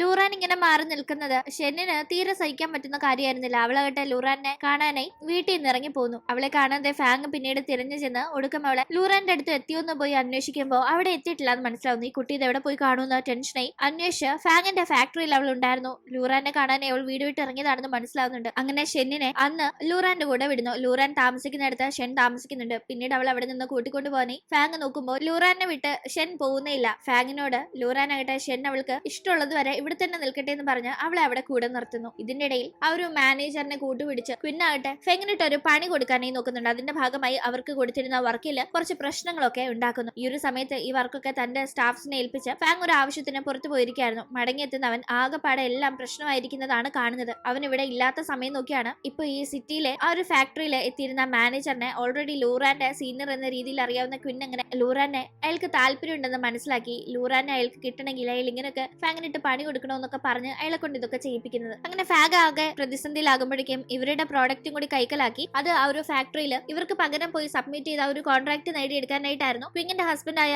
ആ ഡെലിവറി ഏജന്റ് വിചാരിക്കുന്നത്. അയാളിപ്പോ ഇവിടെ ഇങ്ങനെ ഒരു ചതി ചെയ്തത് കുറച്ച് വൈകിയാണ് ഫാങ്ങും ലൂറാനും അറിയുന്നത്. ലൂറാൻ അവിടെ ഫാക്ടറിയിലേക്ക് പോയി സത്യങ്ങളൊക്കെ അവരെ ബോധ്യപ്പെടുത്താമെന്ന് കരുതി പോകുന്നുണ്ടെങ്കിലും ഈ പ്രോഡക്ട്സിന് വേണ്ടി ഓർഡർ കൊടുത്തിട്ടുണ്ടായിരുന്ന ആ ക്ലയന്റ് പ്രോഡക്റ്റ് എടുക്കാനായി വരുമ്പോൾ ആദ്യം ആ ഡെലിവറി ഏജന്റ് ആണ് അവിടെ ഈ ഒരു പ്രോഡക്റ്റ് ഒക്കെ അയാളാണ് നിർമ്മിച്ചതെന്ന രീതിയിൽ സബ്മിറ്റ് ചെയ്യുന്നത്. ഈ സമയം ലൂറാൻ തങ്ങളാണ് ഇത് കറക്റ്റായി ചെയ്തതെന്നും ഇവർ തങ്ങളുടെ തട്ടിയെടുത്തതാണെന്നൊക്കെ പറഞ്ഞ് സംസാരിക്കാൻ നോക്കുമ്പോൾ അവൾക്ക് അതിനുള്ള അവസരം ലഭിക്കുന്നില്ല. പക്ഷെ അയാളുടെ പ്രോഡക്റ്റ് അവർ പരിശോധിക്കുമ്പോൾ ആദ്യത്തെ കുറച്ച് ബോക്സുകളിലെ നല്ല പ്രോഡക്റ്റ് ഉള്ളൂ. അതിനുശേഷം ഉണ്ടായിരുന്നൊന്നും ക്വാളിറ്റി മീറ്റ് ചെയ്യുന്നതല്ല എന്ന് അവർ കണ്ടെത്തുന്നു. ആദ്യത്തെ ബോക്സുകളിലുള്ള പ്രോഡക്റ്റുകളാണ് ഫാങ്ങിന്റെ ഫാക്ടറി എന്നിവർ തട്ടിപ്പ് നടത്തി കൈക്കലാക്കി ഇവിടെ സബ്മിറ്റ് ചെയ്തത്. അതുകൊണ്ട് അത് മാത്രമേ ഉണ്ടായിരുന്നുള്ളൂ നല്ലത്. ബാക്കി പ്രോഡക്റ്റുകളൊക്കെ ക്വാളിറ്റി ഇല്ലാത്തതായതുകൊണ്ട് അവരെ റിജക്ട് ചെയ്യുന്നു. ഈ സമയം ലൂറാൻ അവർക്കൊരു അവസരം കൊടുക്കണമെന്ന് പറഞ്ഞ് അവരുടെ തയ്യാറാക്കി വെച്ച മിച്ച പ്രോഡക്റ്റ് ഒക്കെ കാണിക്കുമ്പോൾ അതിന്റെ ക്വാളിറ്റിയിലൊന്നും ഒരു കോംപ്രമൈസ് ഉണ്ടായിരുന്നില്ല. സബ്മിറ്റ് ചെയ്തത് ഒക്കെ തന്നെ നല്ല ക്വാളിറ്റി ഉള്ള പ്രോഡക്റ്റ് ആയതുകൊണ്ട് അവരെ ആക്സെപ്റ്റ് ചെയ്യാനായി ആ ക്ലയന്റ് തയ്യാറാവുന്നു. പക്ഷെ ഇനി ഇവർ ഓർഡർ കൊടുക്കുമ്പോൾ ലേറ്റ് ആയി കൊണ്ടുവരുതെന്നും കറക്റ്റ് ആയിട്ട് തന്നെ കൊണ്ടുവരണമെന്നും പ്രത്യേകം പറയുന്നുണ്ട്. അങ്ങനെ ലൂറാൻ അത് വലിയ സന്തോഷമായിരുന്നു. കാരണം ഒരു ചതിയിലൂടെ ഇവർക്ക് നഷ്ടപ്പെടേണ്ടിയിരുന്ന ഹാർഡ് വർക്കിന്റെ ഫലമാണ് ഇപ്പോ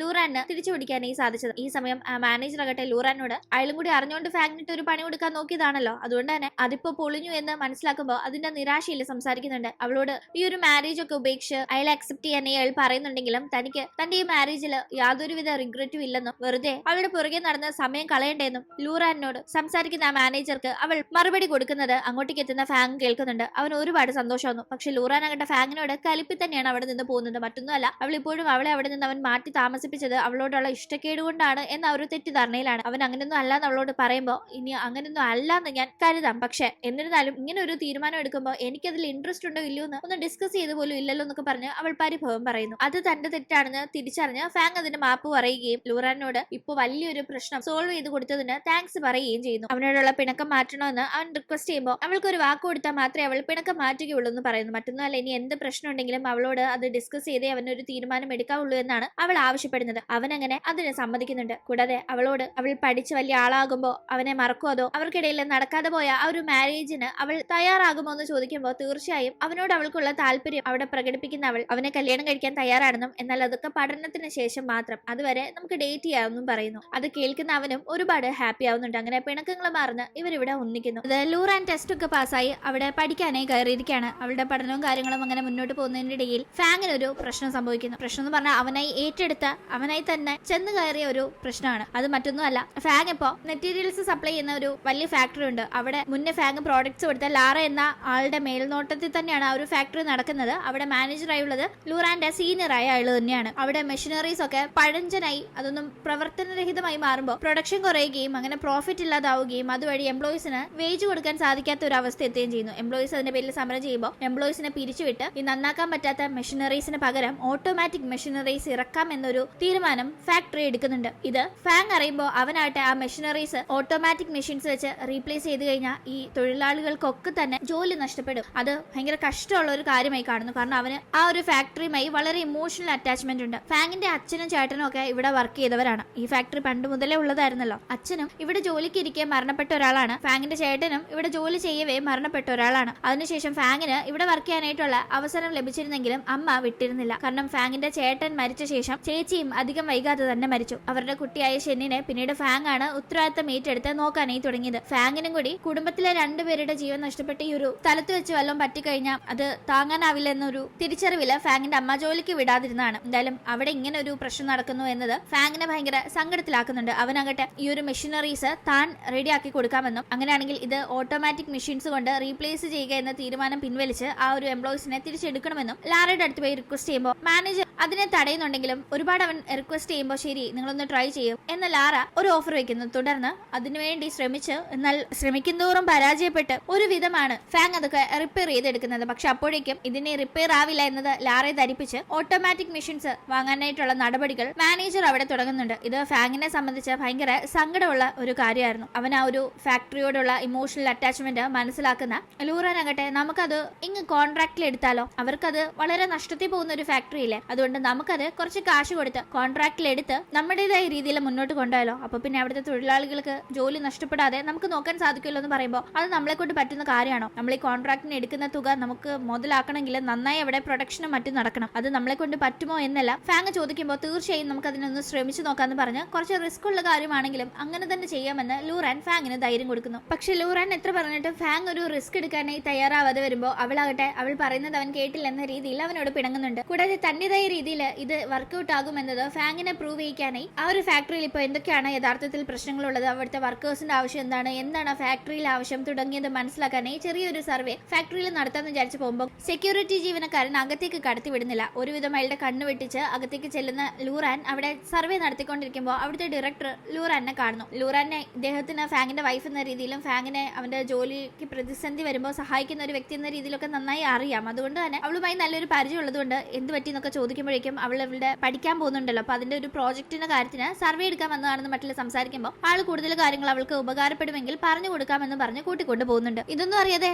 ഫാങ് ആകട്ടെ പിണങ്ങിയിരിക്കുന്ന ലൂറാനെ സമാധാനപ്പെടുത്താനായി അവരിപ്പോ ചെയ്യുന്ന ജോലിയുമായി ബന്ധപ്പെട്ട് ഒരു ഹാർട്ട് അവൾക്ക് ഉണ്ടാക്കി നൽകുന്നുണ്ട്. ഇതുപോലെ സ്റ്റീലും കൊണ്ടുള്ള പ്രോഡക്ട്സ് ആണ് ഫാങ്ങിന്റെ മേൽനോട്ടത്തിൽ നിർമ്മിക്കുന്നത്. അപ്പൊ അതുകൊണ്ട് അവനൊരു ഹാർട്ട് ഉണ്ടാക്കി അവൾക്ക് നൽകാനായി വരുമ്പോൾ അവൾ അത് വാങ്ങിക്കുന്നില്ല. അവളെ ഇംപ്രസ് ചെയ്യാനായി ഇതല്ല വേണ്ടതെന്ന് മനസ്സിലാക്കുന്ന അവൻ പിന്നീട് ഒരു കുഞ്ഞു കമ്മൽ വാങ്ങിച്ച് അവൾക്ക് നൽകുന്നുണ്ട്. അതിന്റെ ഒപ്പം തന്നെ എന്നാലും ഞാൻ ആ സ്റ്റീലും കൊണ്ട് ഉണ്ടാക്കിയ ഹാർട്ട് തന്നപ്പോൾ നിനക്ക് എന്താ അത് ഇഷ്ടപ്പെടാഞ്ഞെന്ന് ചോദിക്കുമ്പോൾ ഈ സ്റ്റീൽ ഹാർട്ട് നിങ്ങളുടെ ഹൃദയമാണെന്നും ഞാൻ വിചാരിച്ചാൽ അതിലൊരു മാറ്റവും വരുത്താൻ പറ്റില്ലെന്നുമാണോ അത് കാണിച്ച് ഉദ്ദേശിച്ചതെന്ന് അവൾ ചോദിക്കുമ്പോഴാണ് ഓ അങ്ങനെയും ഉദ്ദേശമുണ്ടോ, ഞാനതൊന്നും അല്ല ഉദ്ദേശിച്ചതെന്ന് അവൻ പറയുന്നത്. എന്തായാലും ലൂറാനാകട്ടെ താൻ നല്ലവണ്ണം റിസർച്ച് ചെയ്തെന്നും നമുക്കത് ഏറ്റെടുത്ത് നന്നായി മുന്നോട്ട് കൊണ്ടുപോകാൻ സാധിക്കുമെന്നും ഫാങ്ങിനോട് പറയുമ്പോൾ ഒരു സ്ഥാപനം ഏറ്റെടുക്കുക എന്നത് കുഞ്ഞുകളിയല്ല, അവിടെ ജോലി ചെയ്യുന്നവരുടെ ഒക്കെ ഉത്തരവാദിത്തം നമ്മൾ ഏറ്റെടുക്കുകയാണ്. അതിപ്പോ സക്സസ് ആവുന്ന ഉറപ്പില്ലാതെ നമ്മൾ ചെയ്യാൻ പാടില്ല എന്നെല്ലാം ഫാങ് അവളോട് പറയുന്നുണ്ടായിരുന്നു. അങ്ങനെ കാര്യങ്ങൾ മുന്നോട്ട് പോകുന്ന സമയം ലൂറാൻ പറയുന്ന കണക്ക് ഫാങ് അത് ഏറ്റെടുത്ത് നടത്താനായിട്ടുള്ള കാര്യങ്ങളൊക്കെ ചെയ്യുന്നുണ്ട്. ഇവർ ഈ കമ്പനി ഏറ്റെടുത്ത് അവിടുത്തെ തൊഴിലാളികൾക്ക് ജോലി നഷ്ടമാവാതെ കാര്യങ്ങൾ നല്ല രീതിയിൽ മുന്നോട്ട് പോകുമെന്ന് മനസ്സിലാക്കുന്ന സെക്രട്ടറി ആകട്ടെ ആ ഒരു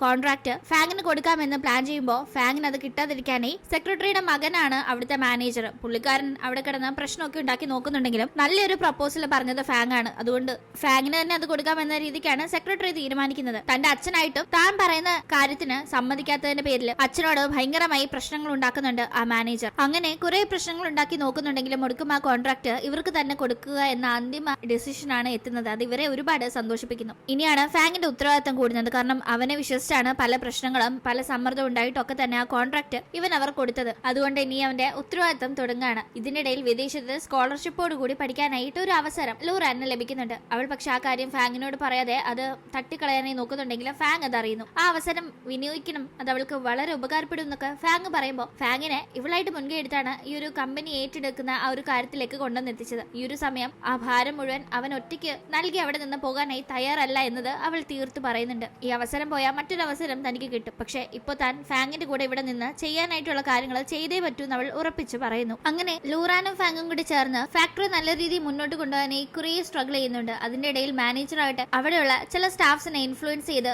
നന്നായി തന്നെ അവിടെ പ്രശ്നങ്ങൾ ഉണ്ടാക്കാനായി നോക്കുന്നു. ആദ്യമൊക്കെ ഇവരൊന്ന് ഇങ്ങനെ വലിയൊരു സ്ഥാപനമൊക്കെ ഇവർക്ക് മുന്നോട്ട് കൊണ്ടുപോയി പരിചയമില്ലല്ലോ, അതിന്റെ പേരിൽ ഈ പ്രശ്നങ്ങളൊക്കെ എങ്ങനെ കൈകാര്യം ചെയ്യുമെന്ന് ആദ്യം അവരൊന്ന് പതറുന്നുണ്ട്. എന്നിരുന്നാലും പ്രശ്നം ഉണ്ടാക്കുന്ന വർക്കേഴ്സിനെ പോലും എങ്ങനെ കൺട്രോൾ ചെയ്ത് മുന്നോട്ട് പോകണം എന്നത് ബുദ്ധിപൂർവ്വം അവർ ഇടപെട്ട് ചെയ്യുമ്പോൾ ആ പ്രശ്നങ്ങൾ വളരെ എളുപ്പത്തിൽ തന്നെ സോൾവ് ആക്കാനായി സാധിക്കുന്നു. ഇവിടെ ഇങ്ങനെ കാര്യങ്ങൾ നടക്കുമ്പോഴേക്കും ക്വിന്നിന് ആകെ പ്രശ്നമാണ്. ക്വിൻ ഒന്നാമത് പ്രഗ്നന്റ് ആണ്. അവളെ വീട്ടുകാരുടെ സമ്മതമില്ലാതെ ഡെലിവറി ഏജന്റ് ഇവൾ ഗർഭിണി ആയതുകൊണ്ട് ഒഴിവാക്കാൻ പറ്റാതെ നിവൃത്തിയിട്ട് കല്യാണം കഴിച്ചതാണ്. അവൾക്ക് ആ വീട്ടിൽ ഒരു നിലയും വിലയില്ല. കൂടാതെ ഈ ഡെലിവറി ഏജന്റ് പ്രത്യേകിച്ച് ഇപ്പൊ ജോലിയും കൂലിയും ഒന്നും ഇല്ലാതെ ആകെ പൊട്ടി പാളിസായി. ഫാങ്ങിന്റെ ഒക്കെ ഇടപെടലുകൊണ്ട് ചീപ്പ് റേറ്റില് ഡെലിവറി ഒക്കെ നടത്തി. അങ്ങനെ ഇയാള് നല്ല റേറ്റ് വാങ്ങിച്ചുകൊണ്ടിരുന്നപ്പോൾ ഇയാൾക്ക് ഇങ്ങനെ പ്രത്യേകിച്ച് ജോലിയൊന്നും ഇല്ലാണ്ടായി പോയി. തുടർന്ന് അവളുടെ വീട്ടിൽ വന്നിരുന്ന കാശ് ഒതുക്കിയാണ്. ഈ സമയം എങ്ങനെ കാശ് തരാനാ മോളെ, അറിയാം നീ കഷ്ടപ്പെടാണ്, പക്ഷെ എന്ത് ചെയ്യുന്നൊക്കെ അച്ഛനും അമ്മയും കൈ മലർത്തുമ്പോൾ ഒരു വഴിയില്ല. അറിയാലോ എന്റെ ഭർത്താവിന്റെ അമ്മയ്ക്കൊന്നും എന്നെ കണ്ടുകൂടാ, കാശ് എങ്ങനെയും കുറച്ച് എന്റെ കയ്യിലില്ലെങ്കിൽ എനിക്ക് ഒരു വില അവിടെ ഇല്ലെന്നൊക്കെ പറഞ്ഞ് അവൾ ഭയങ്കരമായി ബഹളം വെച്ച് എങ്ങനെയും കാശ് വാങ്ങാനേ നോക്കുന്നു. ഈ സമയത്താണ് തന്റെ കയ്യിലുള്ള ഒരു സാധനത്തെ പറ്റി ക്വിങ്ങിന്റെ അമ്മ ആലോചിക്കുന്നത്. അത് ലൂറാന്റെ അമ്മ മരിക്കുന്നതിന് മുന്നേ അവളുടെ കയ്യിൽ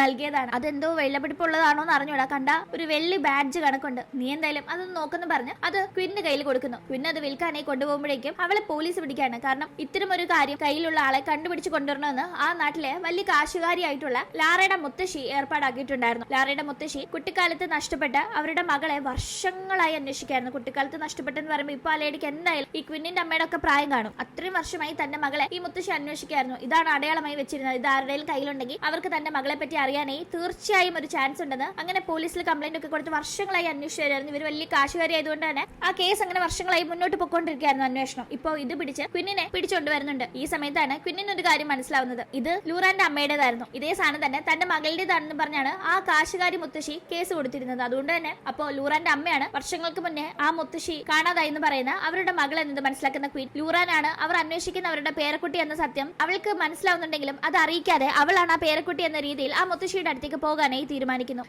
അങ്ങനെ ആ മുത്തശ്ശിയുടെ അടുത്ത് പോയി അവരുടെ വർഷങ്ങൾക്ക് മുന്നേ തന്നെ കാണാതായ മകളുടെ മകളാണ് താനെന്നും ആ മുത്തശ്ശിയുടെ അടുത്ത് നിന്ന് മുത്തശ്ശിയുടെ മകളായ തന്റെ അമ്മ മിസ്സായ ശേഷം ഒരു അനാഥാലയത്തിലാണ് കഴിഞ്ഞതെന്നും കുറെ കഷ്ടപ്പാട് അവർ അനുഭവിച്ചിട്ടുണ്ടെന്നും അതിനുശേഷം കല്യാണം കഴിഞ്ഞ് താനുണ്ടായി അധികം വൈകാതെ ആ അമ്മ മരണപ്പെട്ടുവെന്നും അതിനുശേഷം തന്റെ ലൈഫ് വളരെ കഷ്ടത്തിലായിരുന്നെന്നും ഇപ്പോൾ താനും ഹസ്ബൻഡും കല്യാണം കഴിഞ്ഞ് സമാധാനമായി ജീവിക്കാൻ പറ്റാത്ത അവസ്ഥയിലാണ്. ഹസ്ബൻഡിന്റെ ബിസിനസ് ഒക്കെ വളരെ മോശമായിട്ടാണ് പോകുന്നതെന്ന് പറഞ്ഞ് ഇവർക്ക് കിട്ടേണ്ടിയിരുന്ന ഓർഡർ മറ്റു ചിലർ തട്ടിയെടുത്തു എന്നും പറഞ്ഞ് മുന്നേ ക്വാളിറ്റി മോശമായതിന്റെ പേരിൽ ലാറ ഇവരുടെ പ്രോഡക്ട്സ് റിജക്ട് ചെയ്തിരുന്നല്ലോ, അത് നേരെ തലതിരിച്ച് ഇവിടെ ക്വിങ് ആ മുത്തശ്ശിയുടെ അടുത്ത് പറയുന്നു. ലാറ മുത്തശ്ശിയുടെ റിയൽ പേരക്കുട്ടിയല്ല, മുത്തശ്ശി ദത്തെടുത്ത് വളർത്തിയ കുട്ടിയാണ്. അതുകൊണ്ട് തന്നെ താനാണ് ഒറിജിനൽ പേരക്കുട്ടി എന്നത് മുത്തശ്ശിയുടെ മനസ്സിൽ പറഞ്ഞുണ്ടാക്കി ക്വിങ് ആ മുത്തശ്ശിയെ തെറ്റിദ്ധരിപ്പിക്കാൻ നോക്കുന്നു. ലാറയാകട്ടെ പറയുന്ന ഒന്നും തന്നെ മുത്തശ്ശി കേൾക്കുന്നില്ല. ക്വാളിറ്റിയുടെ കാര്യമൊക്കെ പറഞ്ഞ് പ്രോഡക്റ്റ് റിജക്ട് ചെയ്തതിനെ പറ്റി ലാറ പറയുന്നുണ്ടെങ്കിലും ക്വിങ് പറയുന്നതിനാണ് മുത്തശ്ശി പ്രയോറിറ്റി കൊടുക്കുന്നത്. അതുകൊണ്ട് തന്നെ ഇനി അവർക്കുള്ള ഓർഡേഴ്സ് ഒക്കെ തന്നെ ക്വിങ്ങിന്റെ ഹസ്ബൻഡിനെ കൊടുക്കണമെന്ന് മുത്തശ്ശി ഉത്തരവിടുന്നു. കൂടാതെ വലിയൊരു പ്രോജക്റ്റിന്റെ കാര്യവും ഇവരെ ഏൽപ്പിക്കാൻ മുത്തശ്ശി ഒരുങ്ങുമ്പോൾ മുത്തശ്ശി ഇവരുടെ പ്രോഡക്റ്റ് ഒക്കെ വളരെ ക്വാളിറ്റി കുറഞ്ഞതായിരുന്നു. കൂടാതെ ആ പ്രോജക്റ്റ് വലിയൊരു സംഭവമാണ്, അത് ഇവരെ പോലെ എക്സ്പീരിയൻസ് ഇല്ലാത്തവരെ ഏൽപ്പിച്ചാൽ ശരിയാവില്ല എന്നെല്ലാം ലാറ പറഞ്ഞു നോക്കുന്നുണ്ടെങ്കിലും മുത്തശ്ശി ഈ ക്വിന്നാണ് തന്റെ പേരക്കുട്ടി എന്ന ആ ഒരു തെറ്റിദ്ധാരണ കൊണ്ട് അതൊന്നും കേൾക്കാനായി നിൽക്കുന്നില്ല. അങ്ങനെ ആൾമാറാട്ടം നടത്തി ക്വിങ് മുത്തശ്ശിയെ തെറ്റിദ്ധരിപ്പിച്ച് പിന്നീട് അങ്ങോട്ട് നന്നായി തന്നെ ഓരോ ഉടായ്പകൾ ചെയ്തു കൂട്ടുന്നുണ്ട്. അവൾക്ക് ഇപ്പോൾ സാമ്പത്തിക ബുദ്ധിമുട്ടുകളൊക്കെ മാറി അവൾ വലിയ സംഭവമായി മാറുന്നു. ഇതേ ടീം ഇവളിങ്ങനെ അവൾ മെച്ചപ്പെടുന്നതിനോടൊപ്പം തന്നെ ലൂറാനും ഫാങ്ങിനും അവരുടെ ബിസിനസ്സിലെ പ്രശ്നങ്ങൾ ഉണ്ടാക്കാനും ശ്രമിക്കുന്നുണ്ടായിരുന്നു. ആദ്യമൊന്നും ഇവർക്കത് മനസ്സിലാവുന്നുണ്ടായിരുന്നില്ല. പിന്നീട് ഇവർക്ക് കിട്ടേണ്ട ഓർഡേഴ്സ് ഒക്കെ തന്നെ ഇവർ നന്നായി ചെയ്തിട്ടും റിജക്ട് ചെയ്യപ്പെടുന്നു എന്നതിനെ പറ്റി സംസാരിക്കാനായി പോകുന്ന സമയത്താണ് മുത്തശ്ശിയുടെ കൊച്ചുമകളാണ് ഈ തീരുമാനങ്ങൾക്ക് പിന്നിലെന്ന് ലാറ പറയുന്നത്. ആ കൊച്ചുമകൾ മറ്റാരുമല്ല ക്വിങ് ആണെന്ന് കേൾക്കുമ്പോൾ ലൂറൻ ഞെട്ടിപ്പോന്നുണ്ട്. ക്വിങ് എങ്ങനെ ആ മുത്തശ്ശിയുടെ കൊച്ചുമകളാകും? ക്വിങ് എന്റെ ആന്റിയുടെയും അങ്കിളുടെയും മകളാണ്, അവളുടെ അമ്മ ഒരിക്കലും മരിച്ചിട്ടില്ല, പിന്നെ എന്തീ പറയുന്നതൊക്കെ ഇതിന് പിന്നിലെ സത്യാവസ്ഥ അറിയാതെ ലൂറൻ അന്തം വിടുന്നു. ലൂറൻ ലാറയോട് സംസാരിക്കുമ്പോൾ ഒരു സിൽവർ ബാഡ്ജ് ഉണ്ടായിരുന്നു, അതാണ് മുത്തശ്ശി തന്റെ പേരക്കുട്ടിയെ ഐഡന്റിഫൈ ചെയ്യാനായി ഉപയോഗിച്ചത്. അത് ആ ക്വിങ്ങിന്റെ കയ്യിലുണ്ടായിരുന്നു. അതുകൊണ്ടാണ് ക്വിങ് പേരക്കുട്ടിയാണെന്ന് മുത്തശ്ശി കണ്ടെത്തിയത് എന്നതൊക്കെ തന്നെ ലാറ പറയുമ്പോൾ ആ ബാഡ്ജ് തന്റേതാണെന്നും അപ്പോൾ താനാണ് ആ പേരക്കുട്ടി എന്നതും ലൂറൻ തിരിച്ചറിയുന്നുണ്ട്. പക്ഷെ അവൾ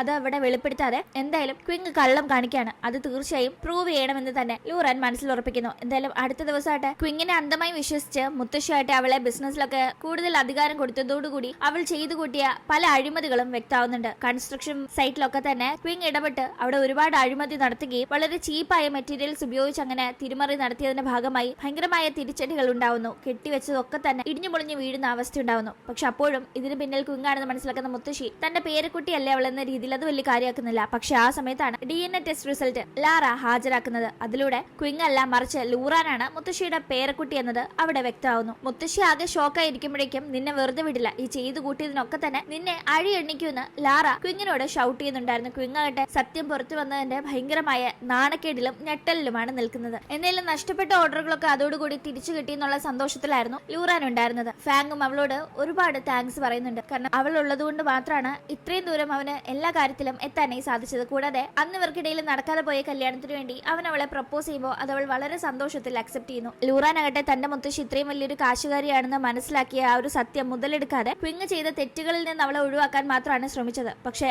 ലൂറാനെ അന്വേഷിച്ച് ലാറ എത്തുന്നുണ്ട്. മുത്തശ്ശി ലൂറാനെ വിളിച്ചോണ്ട് വരാൻ ആവശ്യപ്പെട്ടത് പ്രകാരം അങ്ങനെ ലൂറാൻ പോകുമ്പോൾ താൻ വീണ്ടും ഒരു തവണ കൂടി ചതിക്കപ്പെടരുത് എന്ന കാര്യം കൊണ്ട് ഒന്നുകൂടെ മുത്തശ്ശി DNA ടെസ്റ്റ് എടുക്കുന്നുണ്ട്. അപ്പോഴും ലൂറാൻ തന്നെയാണ് തന്റെ പേരക്കുട്ടി എന്നത് മുത്തശ്ശിക്ക് വ്യക്തമാവുന്നു. ലാറ ആകട്ടെ വളരെ ഇമോഷണൽ ആവുന്നുണ്ട്. കാരണം മുത്തശ്ശി താൻ പറയുന്നത് കേൾക്കാതെ കള്ളം കാണിച്ചെത്തിയ ക്വിങ്ങിന്റെ വാക്ക് വിശ്വസിച്ച് മുത്തശ്ശിയുടെ കൂടെ അത്രയും നാളെ പേരക്കുട്ടിയായിട്ടുണ്ടായിരുന്ന തന്നെ എത്രത്തോളം ഇഗ്നോർ ചെയ്തു. ഇപ്പൊ മുത്തശ്ശി മറ്റൊരാളെ പേരക്കുട്ടിയായി സ്വീകരിക്കാൻ പോകുന്നു. അത് മുത്തശ്ശിയുടെ റിയൽ പേരക്കുട്ടിയാണെങ്കിൽ പോലും ലാറയെ സംബന്ധിച്ച് അത് ഭയങ്കര സങ്കടമുള്ള ഒരു കാര്യമായിരുന്നു. തനിക്കപ്പോ ഈ മുത്തശ്ശിയുടെ മനസ്സിൽ ഒരു സ്ഥാനവും ഇല്ലാണ്ടാവുകയാണോ എന്നോർത്ത് ലാറയുടെ ഈ ഒരു സങ്കടം മനസ്സിലാക്കുന്ന മുത്തശ്ശി അപ്പോഴത്തെ സ്ട്രെസ്സിന്റെ പേരിലാകെ വയ്യാതാവുന്നുണ്ട്. ലാറ ഇപ്പോ ടെൻഷൻ ആവുന്നതില്ല, തെറ്റൊന്നുമില്ല. അവൾ വളരെ ഇൻസെക്യൂർഡ് ആയി ഫീൽ ചെയ്യുന്നു. തന്റെ പേരക്കുട്ടി തിരിച്ചു തന്റെ ലൈഫിലേക്ക് എത്തിയാലും ലാറയ്ക്ക് തന്റെ ലൈഫിൽ സ്ഥാനമുണ്ട്. അതെന്തായാലും താൻ ഇനി വാക്കുകൊണ്ട് പറഞ്ഞാൽ അവൾ വിശ്വസിക്കില്ല. കാരണം ക്വിങ് തന്റെ പേരക്കുട്ടിയാണെന്ന് വിചാരിച്ച ക്വിങ് പറഞ്ഞ കള്ളങ്ങളൊക്കെ വിശ്വസിച്ച് താൻ ഒരുപാട് അവളെ ദ്രോഹിച്ചു. അവളെ വിശ്വസിച്ചില്ല, അകറ്റി നിർത്തി. എന്തായാലും ഇനി ഒരു കാലത്തും താൻ ആ ഒരു മോശമായ രീതിയിൽ ലാറയോട് പെരുമാറില്ല എന്ന് തന്നെ മുത്തശ്ശി മനസ്സിൽ ഉറപ്പിക്കുന്നുണ്ട്. എന്തായാലും വയ്യാതായ മുത്തശ്ശിയെ കാണാനായി ലൂറാൻ എത്തുന്നുണ്ട്. ലൂറാനോട് അവളുടെ അമ്മയായ തന്റെ മകളെ പറ്റിയായിരുന്നു മുത്തശ്ശി ചോദിക്കുന്നത്. കാരണം മുത്തശ്ശിക്ക് കുട്ടിക്കാലത്ത് അവരെ നഷ്ടപ്പെട്ടതാണ്. ലൂറാൻ അമ്മയെ പറ്റി പറയുന്ന കാര്യങ്ങളൊക്കെ കേട്ട് മുത്തശ്ശി വളരെ ഇമോഷണൽ ആവുന്നു. എന്തായാലും കുറച്ചുകൂടെ ആയുസ് ദൈവം നൽകിയിരുന്നെങ്കിൽ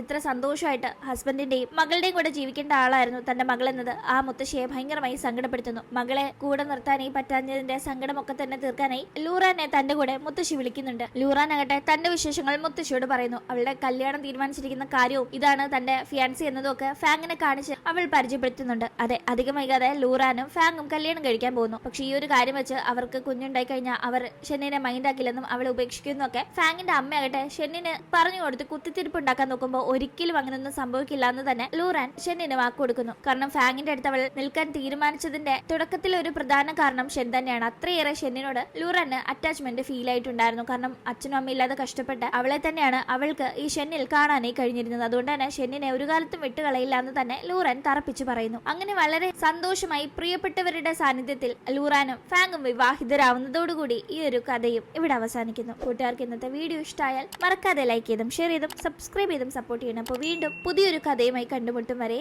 ബൈ.